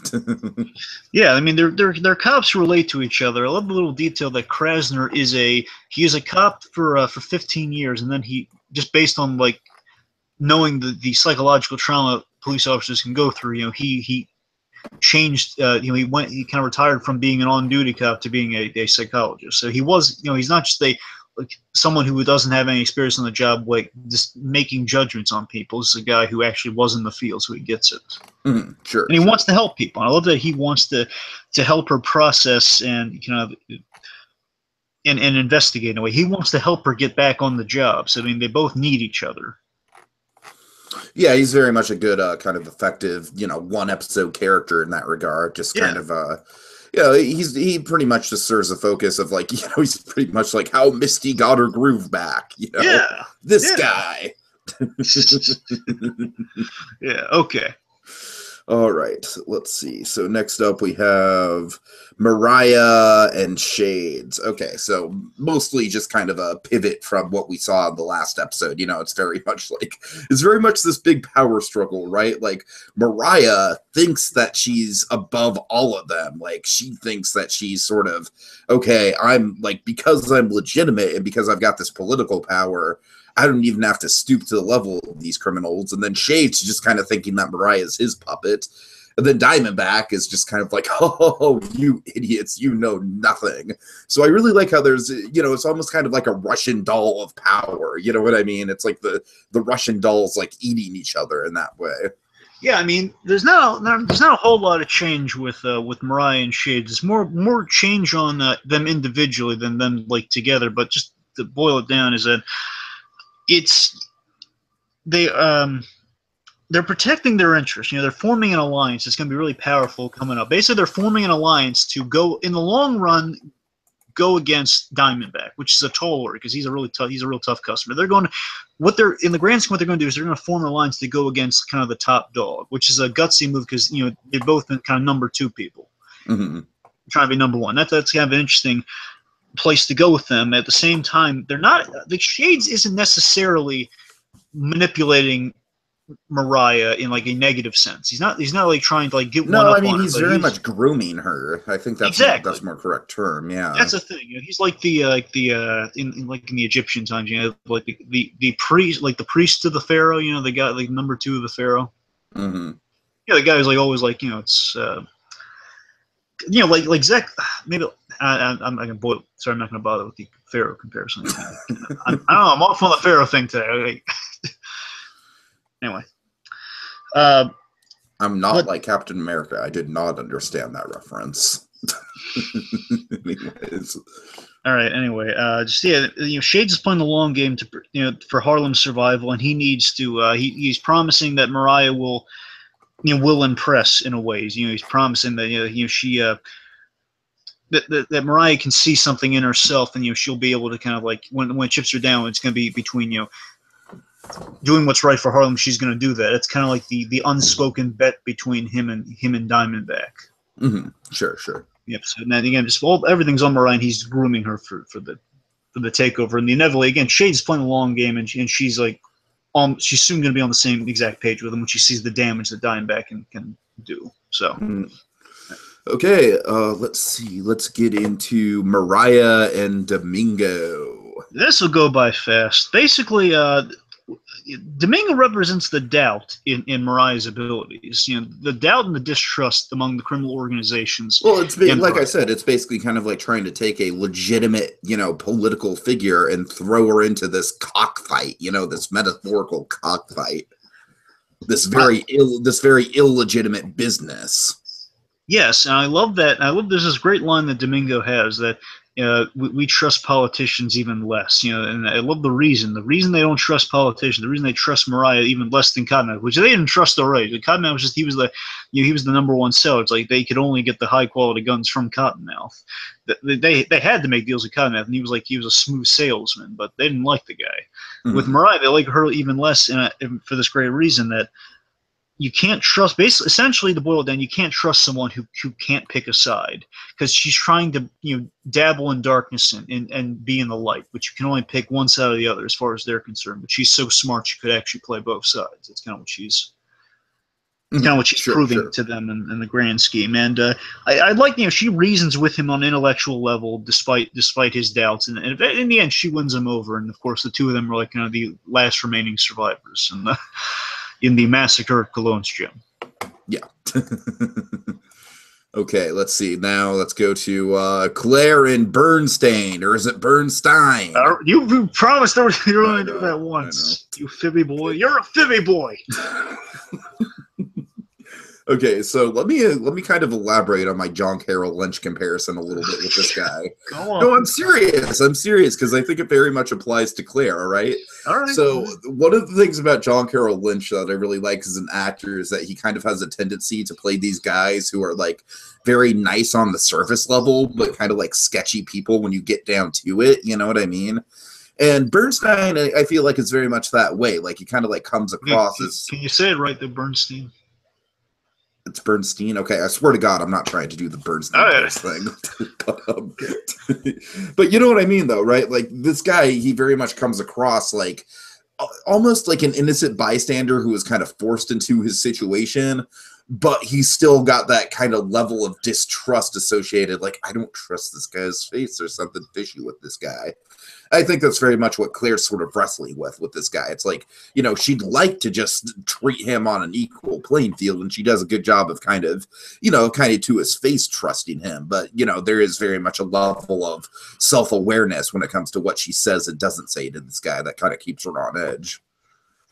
On the flip side, just looking at Bernstein's take on Claire, I like that he is impressed by Claire's skills and like how quick on the uptake she is, because especially you know, again, the more time they spend with each other, he's gonna be more impressed by her like on the fly ideas, and that's the wonderful thing about Claire is, you know, she's really great at improvisation. Like, again, like no one would really think to do that weird pen thing when Daryl has a collapsed lung. You know, it's really, you know, she's really good with the how do you help a man with impenetrable skin when has a concussion and is swelling his brain? How do you operate on that guy? How do you work on that guy? She's smart enough to think a way out of it. So he's impressed with her on that level. And with Clay, you're right, T. It's like Parker would like to trust him, but at the same time, Bernstein's problem is that he doesn't seem like an evil guy, but it definitely seems like a guy who can live with bad decisions, and that's a dangerous combination. Where he's too ambitious. He's he's very much like the leader from the Incredible Hulk. He was like he's like the Tim Blake Nelson character from the Incredible Hulk. Remember where he's like. That's a good comparison. Yeah. Where he seems like a nice guy, like Mr. Blue. He's like one trying to help Mr. Green all this time, where at the end you realize, oh my God, he's been collecting so many samples and he wants to make more and more, but he did help him in the moment, though. So he's not a bad guy, but still he's like, this is a dangerous individual you're tangling with, because at the end of the day, Luke is an experiment before a person in his eyes, and that's not a good recipe there. Sure. Okay, final one here. Let's talk about the main two players kind of coming head-to-head with each other. Mariah and Diamondback. Yeah. What you talking about, Will Stryker? Also, Dragon, oh my God, there's an Inside Out event at the museum that's happening with Pete Docter, and I need to get tickets for it. I'm so glad you're focused. I know, right? I'm sorry. Someone messaged me on Facebook randomly, and then I went on Facebook and I saw Pete Docter is going to be at the museum, and now I need to get tickets now. Captain Time Crunch. We're on. I know. I'm just like, fuck Pete Docter. I swore. Anyway.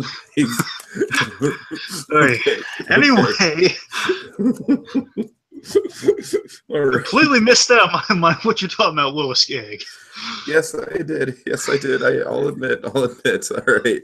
Anyway, so Mariah and Diamondback, like I said, I love how it's kind of like a very much a power struggle here, where Diamondback comes in the middle of this meeting, essentially declares, he's pissed. He invited himself because he didn't, because he wasn't invited. And then Mariah, what does she do? She basically tells him off to his face. You know what I mean? She basically treats him like a spoiled child who has misbehaved, essentially. Oh, I'm not intimidated by you. I'm not gonna just stand to your will. She's definitely the one person who has the chutzpah to stand up to him. Sure, you have the clip, and I think the clip pretty much says it all. So. Yeah, sure. I'll weigh in on the stuff after the clips. Here goes. Basically, kind of getting her foot in the door for kind of the deal of a lifetime, and also kind of saving her life at the same time. But this is her proving her to mass produce in a way. Clearly, we both have issues with it. I already killed your cousin. Allegedly. Rest assured, I will end him when the time is right.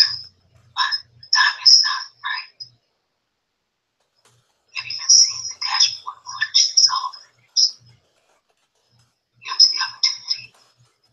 You see a man you want dead who won't die. I see him martyred to his dream.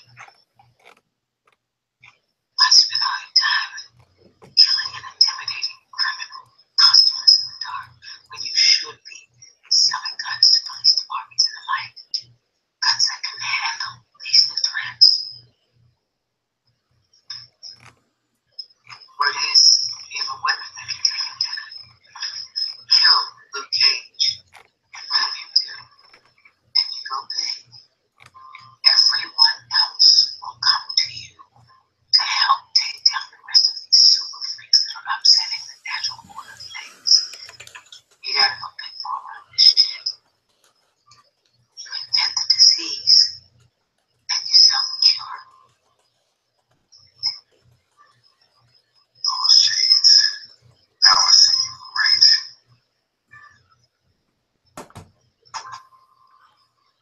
I like how she thinks. And who better to broker the deals? No, you're in. We into this. You added one, right? Oh, yeah, sure. So what I really like about this is Diamond, it's like the one person to call Diamondback out on his crap, and he's incredibly impressed by this. You know what I mean? He's like, oh, I like this girl. Yeah, and I like that she's using her ability to kind of play both sides and be in the light and the dark to her advantage in this moment, saying you need to step into the light with me here if you want to, sell things on the up and up, and they'll play into your interest. Again, she has vision, which is something Diamondback doesn't necessarily have. Diamondback's like in the moment. He does in the moment selling personal vendettas. This is a guy who does not look towards the future, and again, that would defeat the purpose of his character. Diamondback can't look into the future. Mm-hmm. He is, again, she's moving forward in a way, which is, again, like the constant mantra of the show. She's someone who's, always forward, never backwards. When she looks backwards, she does something reckless, like kill her cousin. right. And what and I think that was definitely done out of backwards thinking, for sure. Out of like mulling over the past. Yeah. And I think on some level, Diamondback's really a game for this kind of partnership. One, because Shades is vouched for, and Shades knows what he's talking about usually. And secondly, I think it's the fact that you have he has a connection to Cottonmouth in Mariah, which is something he'd still like to maintain, because again, he did trust a member of the Stokes family, and that's kind of the next best thing with Mariah. And she does, in fact, live up to Shade's disciple. Like the one thing he does not have, someone who can think in those terms, like someone who's thinking about, is taking his revenge on Luke Cage to a more creative level. Mm-hmm. And with this, on the flip side of this, Diamondback is giving Mariah a lot of power with this move, and basically forcing her to kind of dabble in the darkness a lot more than she has before. Now she's fully in. There's no way out. You can't go against Diamondback. You saw what he did to literally everyone else in the room.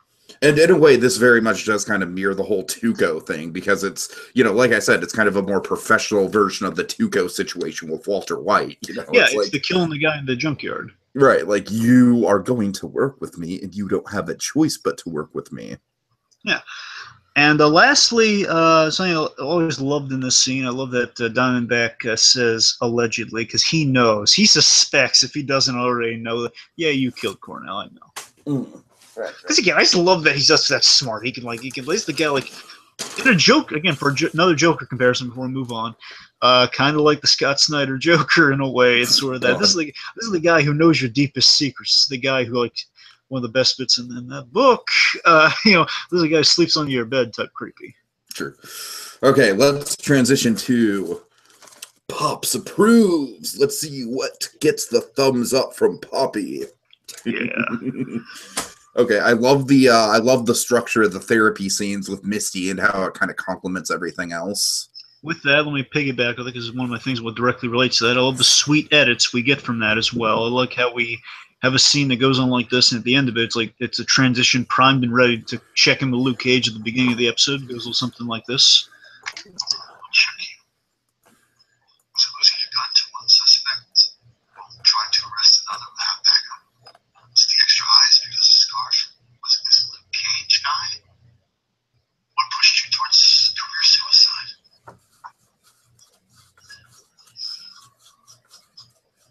You know how many times I've been in the same goddamn box on the other side. You think you are gonna break me? Bring it. Like I said, this is not an interrogation. I'm not here to break you. You've already done that yourself. The question is, how broken are you? And can you be fixed? That's the one right there. It's can you be fixed? Cut to Luke Cage coming out of the garbage truck. Yeah, freaking awesome cut. And also, did you add one? Sure. I got it. Yeah, you're right. Good stuff. Good editing all around with the therapy stuff, as you said. Yeah. Loving. I feel like we've just spent like a half hour kind of going over it, but just to repeat, just good power struggle dynamic between Shades, Mariah, and Diamondback. Like I said, I kind of use the analogy of it's sort of like a Russian doll of a power struggle. Mm-hmm. It's like one's eating the other, who's eating the other. Speaking of power again, Diamondback is still just so freaking cool, and he's expanding upon that theme of power all over the place. We're kind of going over. Sure.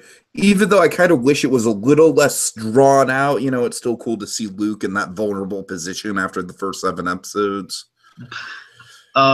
I like the idea of legitimizing the Judas bullets for the police. I that's just like one nugget of plot that I really appreciate. You know, kind of like bringing the legitimacy to the business. Yeah, sure. Of course, very conversation heavy. It's props of pulling that off well. Very gutsy ending with Luke flatlining. That was my runner up for Sweet Christmas, by the way. The flatline ending. I thought it was such a brilliant way to end the episode. Like, oh my god, like what? Like we flatline him at the end, and like he makes a fist at the end. Like, oh, too late. Oh. Yeah, poor Luke. And seriously, very brutal what happens to Luke there. Because folks, I didn't use the the deep frying. He basically just gets put in a giant deep fryer. Yeah, that's pretty brutal. Folks, I didn't use that clip for a reason because that is just horrifying. Anyway, it's Murdoch vision or not, I just did not want to. I mean, I forgot like how intense that was in the rewatch. It's like, oh my god, the way he is screaming, and it's it's acid on the bulletproof skin. Like, oh geez, that is.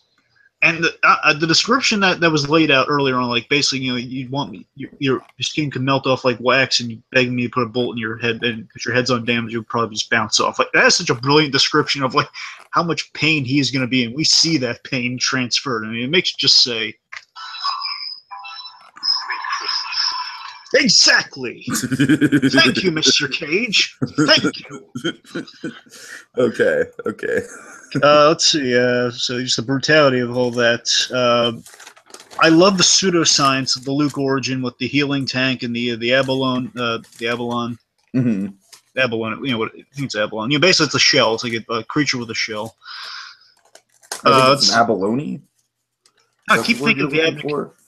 Yeah, but I keep thinking of the Abbott Costello joke, so I wonder if it's actually the one I'm thinking of, because there's like abalone joke. But I'll trust you on that. Who is on fifth after all? God.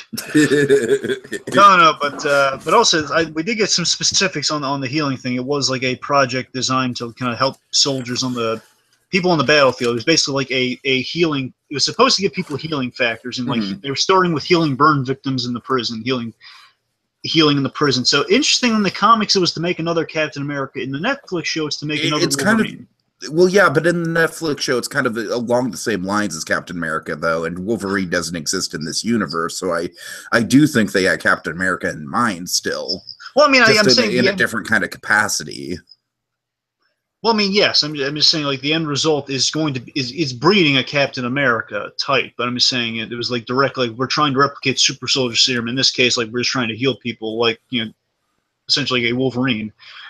But, you know, again, I know it's different. I'm saying it's its own thing. I'm just saying it's like it wasn't like they didn't do Captain America. A small difference in the comics, that's all. Right. Yeah. Anyway. Okay. The villains are becoming stronger as Luke's getting weaker. Using Misty's ability to self-reflect. I'm still in love with that idea. You know, her looking at her own picture and kind of picturing. It's a great visual motif, yeah. Yep. I love bringing back the Delphonics. Which is cool. And it's that bit, I think, back to Delphonics. I like this song.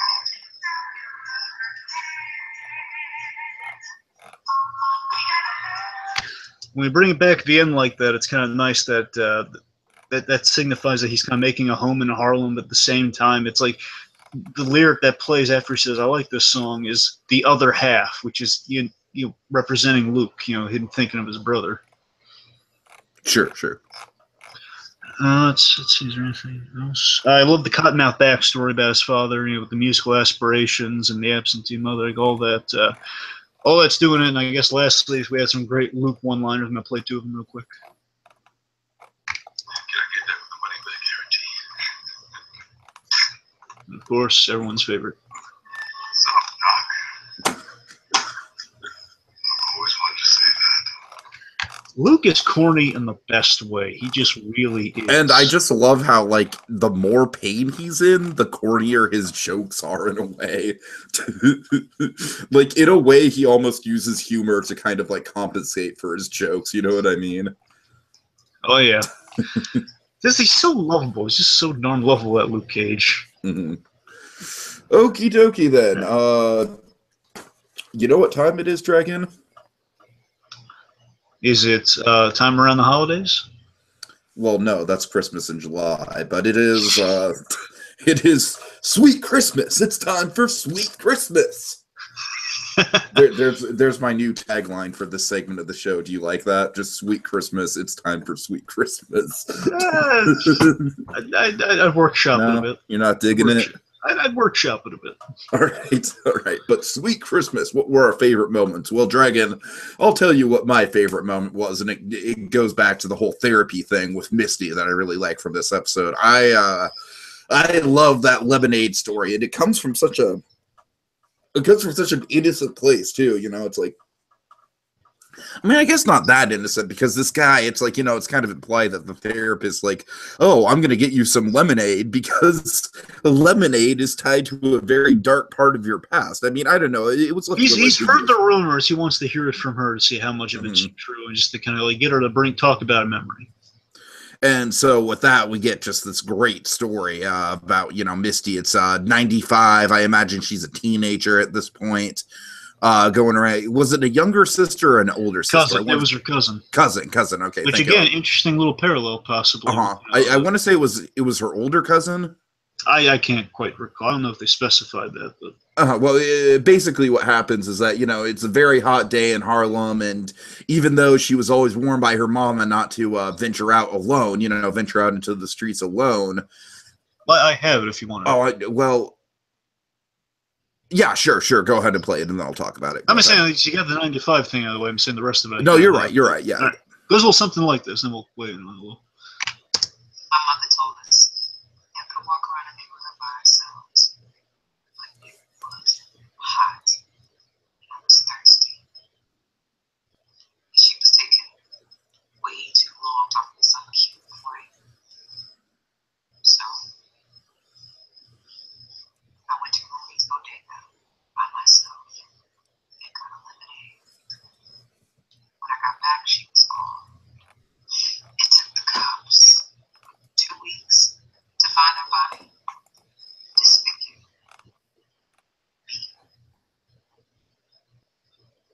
The boy, Mike Jones, ran a train on her. Nobody snitched. Cops didn't push. They didn't really give a shit. She was just another poor, worthless bitch from the polo grounds.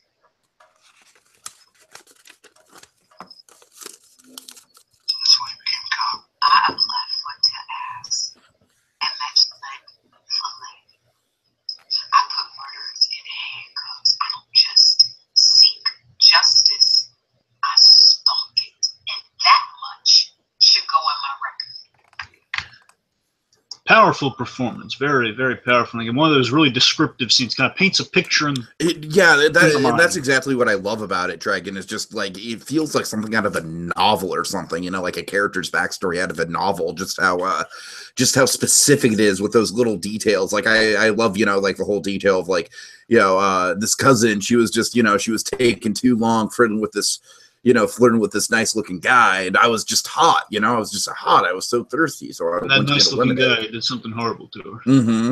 It's just all these little details just really, you know, kind of paint a good sort of picture in your mind's eye, and it really is kind of the ultimate sort of culmination leading up to, like, now we know exactly why Misty is the way she is, and why she sees things through her mind's eye, and why she's very detail orientated, because one little detail that day, you know, the unassumingly nice looking guy rocked her whole world and turned her entire life upside down. So very powerful scene.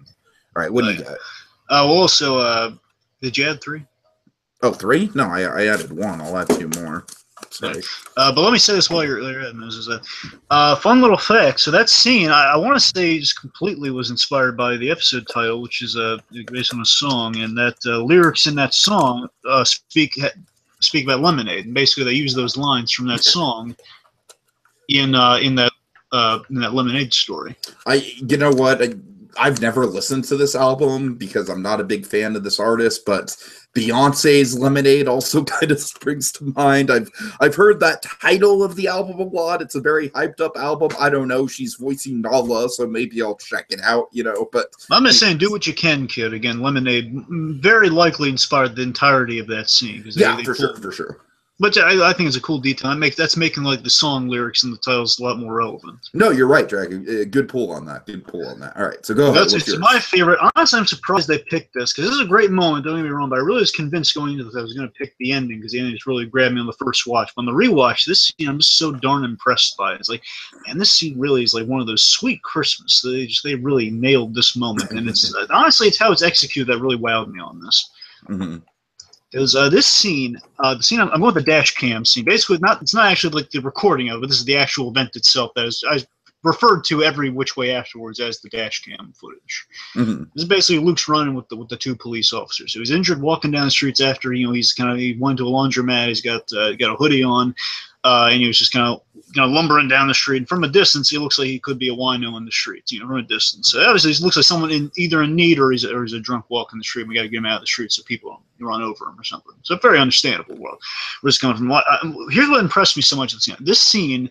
Let's just say, especially more of this is going to come, especially with the next episode. I'm going to save a lot of this conversation for them, but let's tackle the kind of the surface of it now. Is that this scene in the modern days we live in? I don't want to get political. I'm just saying it's the days we live in. This scene is a very delicate scene. They handled it perfectly, and that's what really wowed me on this scene. They handled this. I'm glad you bring that up. Yeah, because it's going to be more relevant next episode. But I think we're scratching the surface on here. No, but you're absolutely right, Dragon, about the police versus the African-American thing. I mean, it is this is a very tasteful way to do that sort of subject and, have it and not have it be like uncomfortable to watch.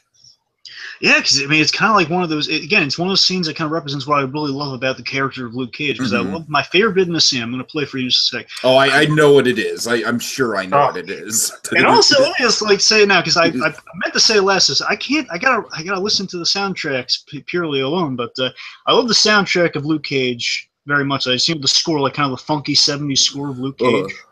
And I'm sure it's been good throughout, but I'm just saying I think Diamondback brought his own theme. I could be wrong. I think Diamondback brought his own theme, which is really good, and it just seems like based on the Diamondback stuff of this season, we're having like kind of this reoccurring kind of really it's becoming more and more 70s like as the season goes on. Like now this scene is all that great 70s music. Going throughout, and it's like so powerful. It's so yes, like oh my god, I'm so pumped in this scene. And again, like I feel sympathy for Luke in the beginning of this scene. It's like, and again, I'll break down like how they went about so right. Just let me play it for you folks. I'm just tired. I've been up so good. Go ahead. Is there a problem? No, you tell me. What's your name, son? I'm just taking a walk. Minding my business. I need to see some ID. Don't walk. Turn around and take down your hoodie. Ask why. Because I said so. Shit. On the ground now! Hands behind your back! Get on the ground now!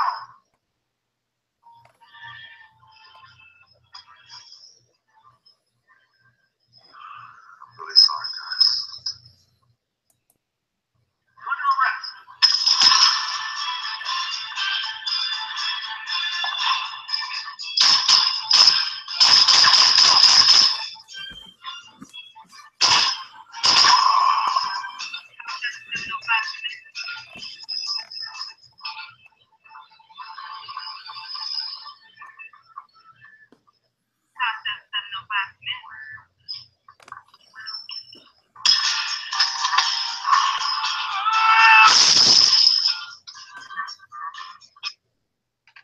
Oh my god, such a well executed scene on. So why don't you since we don't have Murdoch vision, Dragon? Why don't you explain the awesome heroic move that Luke does in the midst of all this? Oh god, I love this. So we have two cops, one white, one black, and he is just so well executed on so many levels. So I love that it's a tense scene, especially in the climb we're in now, and they just handle it in so many perfect ways here. Because one, there is that tension that is there, but it's not in your face. It's not obvious, but Luke has been framed for a crime, and he's a dangerous criminal by that proxy. Right.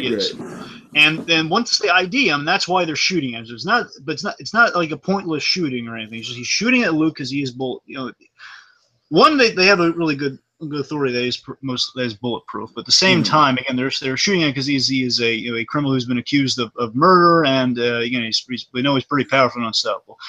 Regardless, it's the bit where after he's holding one of the cops is about to arrest him and basically say, "I'm really sorry, guys," because he's not going to hurt these guys, man. He's going to do maybe if he's going to do anything, he's going to do the little slap knockout that he does. If he's going to do anything, right. But what he does is he basically kind of pushes the guy away. I think actually no, he might have knocked him out in the scene or disarmed him. And then he basically, while the guy's groggy, he's holding him, and basically, and this is the bit I love here, the slow-mo bit where that's where the 70s music's cranking up, and basically the other cop's about to take aim. Luke knows this because again, it's training. Okay, guys attacking the cops, and now the gun comes out, and we know he's a murder suspect. So okay. Gun comes out. He knows he's about to shoot. He basically, in slow-mo, he takes the guy. He turns his back to the gun. He's taking all the bullets, and he saves the cop's life. Yes. And he saves him. Basically, when he places him down all nice and gentle, he turns and you have that bang, it's of the 70s music. It's oh, now Luke means business. He's gonna come over there. He's just gonna throw the guy away because he can't really disarm him any other way because he's really injured right now. It's like the one cop's calling him son, and they're stopping him just for walking. Which again, there's some tension there, but at the same time, there's justification for no one's the bad guy in this scene, and I love that. It's not a scene that doesn't have anything weighed into it. It's just a misunderstanding on both parts, but at the same time, it's Luke still being the hero that we know him to be, and it's just oh god, it's such a cool heroic moment for Luke. All right. So, Dragon, let's quickly get into the penultimate segment of our show here tonight. Before we get into our final thoughts, let's connect the bullet holes. So that's how that got there. Okay. What got here? No, I was just thinking that's what Luke would say about this segment. Oh, so that's how that bullet hole got there. Connecting the bullet. Right. Okay. Oh boy. So let's see.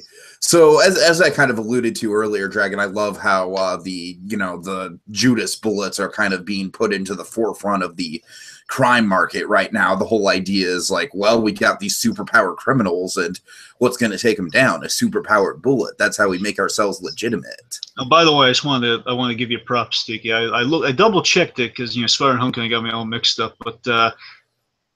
They do say absolutely Justin Hammer bullets. So I knew it. Anyways. You got it. I'm just saying, Homecoming's throwing me for a loop, making me look. I was hoping for it, but I don't know. Maybe Hammer got the medal from. Probably not. Now that's some Justin Hammer shit. Oh, you did add one from the dash cam scene, right? Oh God. Okay. No, I did not. Here we go. Just swear jar filling up because we are potty mouths. Anyways. Okay, let's see. So, by the way, here's a deep cuts reference that they might be doing for season 2 that they did drop a hint to here. I want to address it. So, Misty Knight, while she was in the therapy scenes, I don't know if you remember this.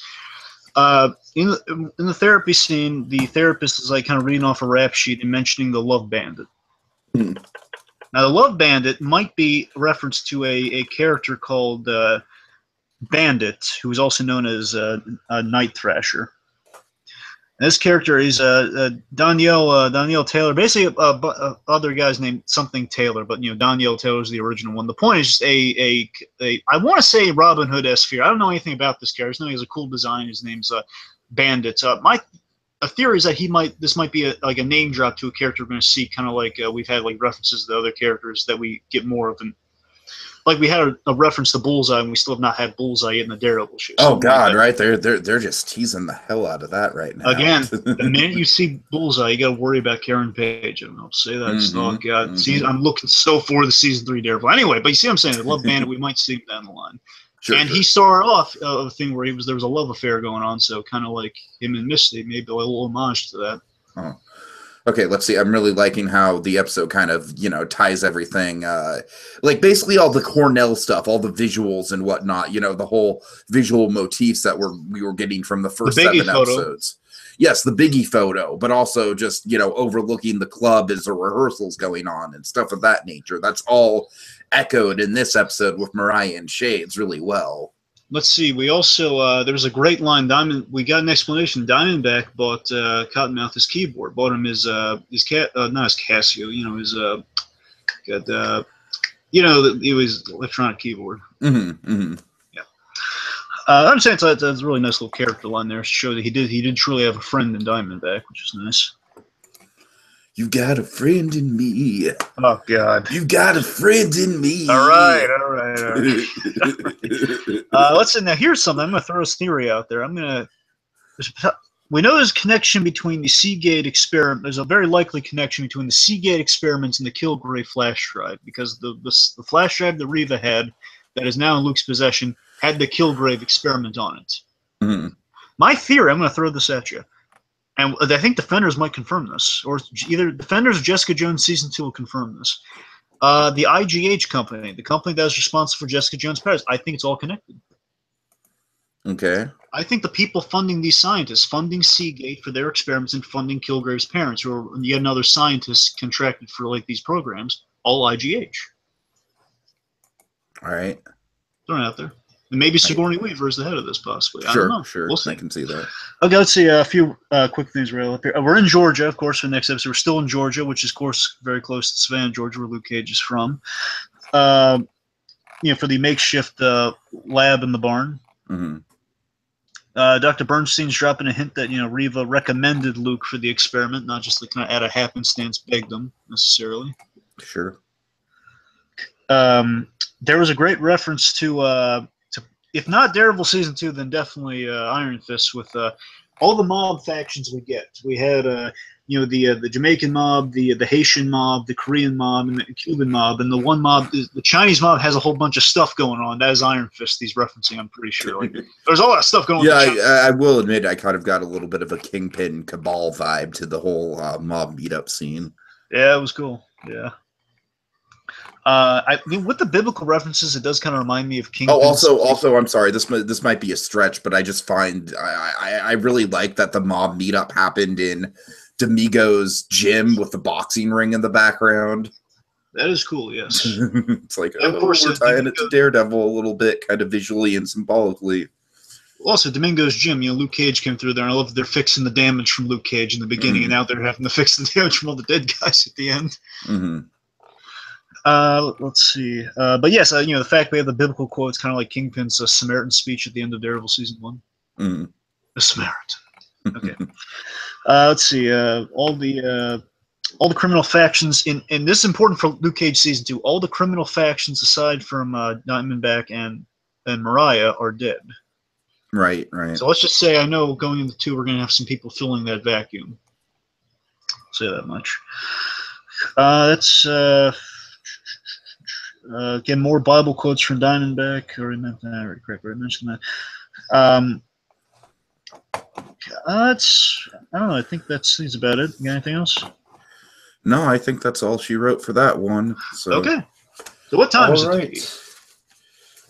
It's time for us to take the open sign and switch it to closing time. Yes. Just resisting the urge to sing that damn catchy song. I get that you're resisting it. Why take the pause, though? The pause is almost the same as singing it. No, it's not. The fact that I am not singing right now is me resisting the urge to sing. All right. All right, fine. Anyway. Oh God, Mr. Verbal Footloose. Let's move on. So yeah. All right, so I'll go first. This is definitely not my favorite episode of the show by any means. I mean, Dragon, I see what you mean. I think probably one of the best points we hit upon is how the latter half of the season very much feels like a Jessica Jones type of story as opposed to a Daredevil type of story with the way the story's told. I like some elements of it, specifically the mob stuff and the Claire stuff. It's really just kind of the Luke's. I'm sorry, the not the Claire stuff, the Misty stuff. I mean, don't get me wrong, Claire's good. You know, it's just like I said, just kind of like the lack of progress from Luke's point of view. You know, the fact that he's still just sort of wandering around with a bullet in him. You know, it's like kind of come on, man. You know, I don't know. A good episode all around. Really interesting structure to it with the therapy. Just not. It's not really a highlight the way other episodes have been. I thought it was okay for me. I thought it was a strong episode of our hero going through the ringer in that capacity. I thought we had some smart character growth all throughout. You know, some great dialogue going on. We had some good comic spectacle with with like some of the visuals, especially with the ending climax with Luke and the machinery. Again, I like the power behind the meaning of a lot of the comic spectacle as well. Luke using his powers during the dash cam scene, a lot of power in that scene, a lot of power in kind of the ending of the flatline scene. Just a lot of a lot of good meaning behind it. I like that it was. I think it was a solid episode. Not one of the favorite. Not one of the favorites. Not one of the most amazing. But I think again, it's like in the arc, like the connecting arc of like the Luke wounded story. I think it's. I don't know. I think it probably is the standout of that. But got some good ones in there. Okay. All right. Also, well, go ahead. Just want to set this up for the end in case anyone's puzzled. What the last clip you're going to hear at the end of this episode? Think Jessica Jones shooting Luke in the head, and think of the Claire Luke stuff we had in this episode. Just think about that, because we're gonna. It made more sense at the ending of the last episode. Just keep it in mind. Just keep it fresh in your head. Okay, Tiki. Okay, it's time to sweep up and sew the bullet holes till the next chapter on the journey. And in the immortal words of Henry Pop Hunter, the past is the past, and the only direction in life that matters is forward, never backwards. Forward, always. What, can't even say my name, Luke? I swear, I shoot you in the face one time with a shotgun to save your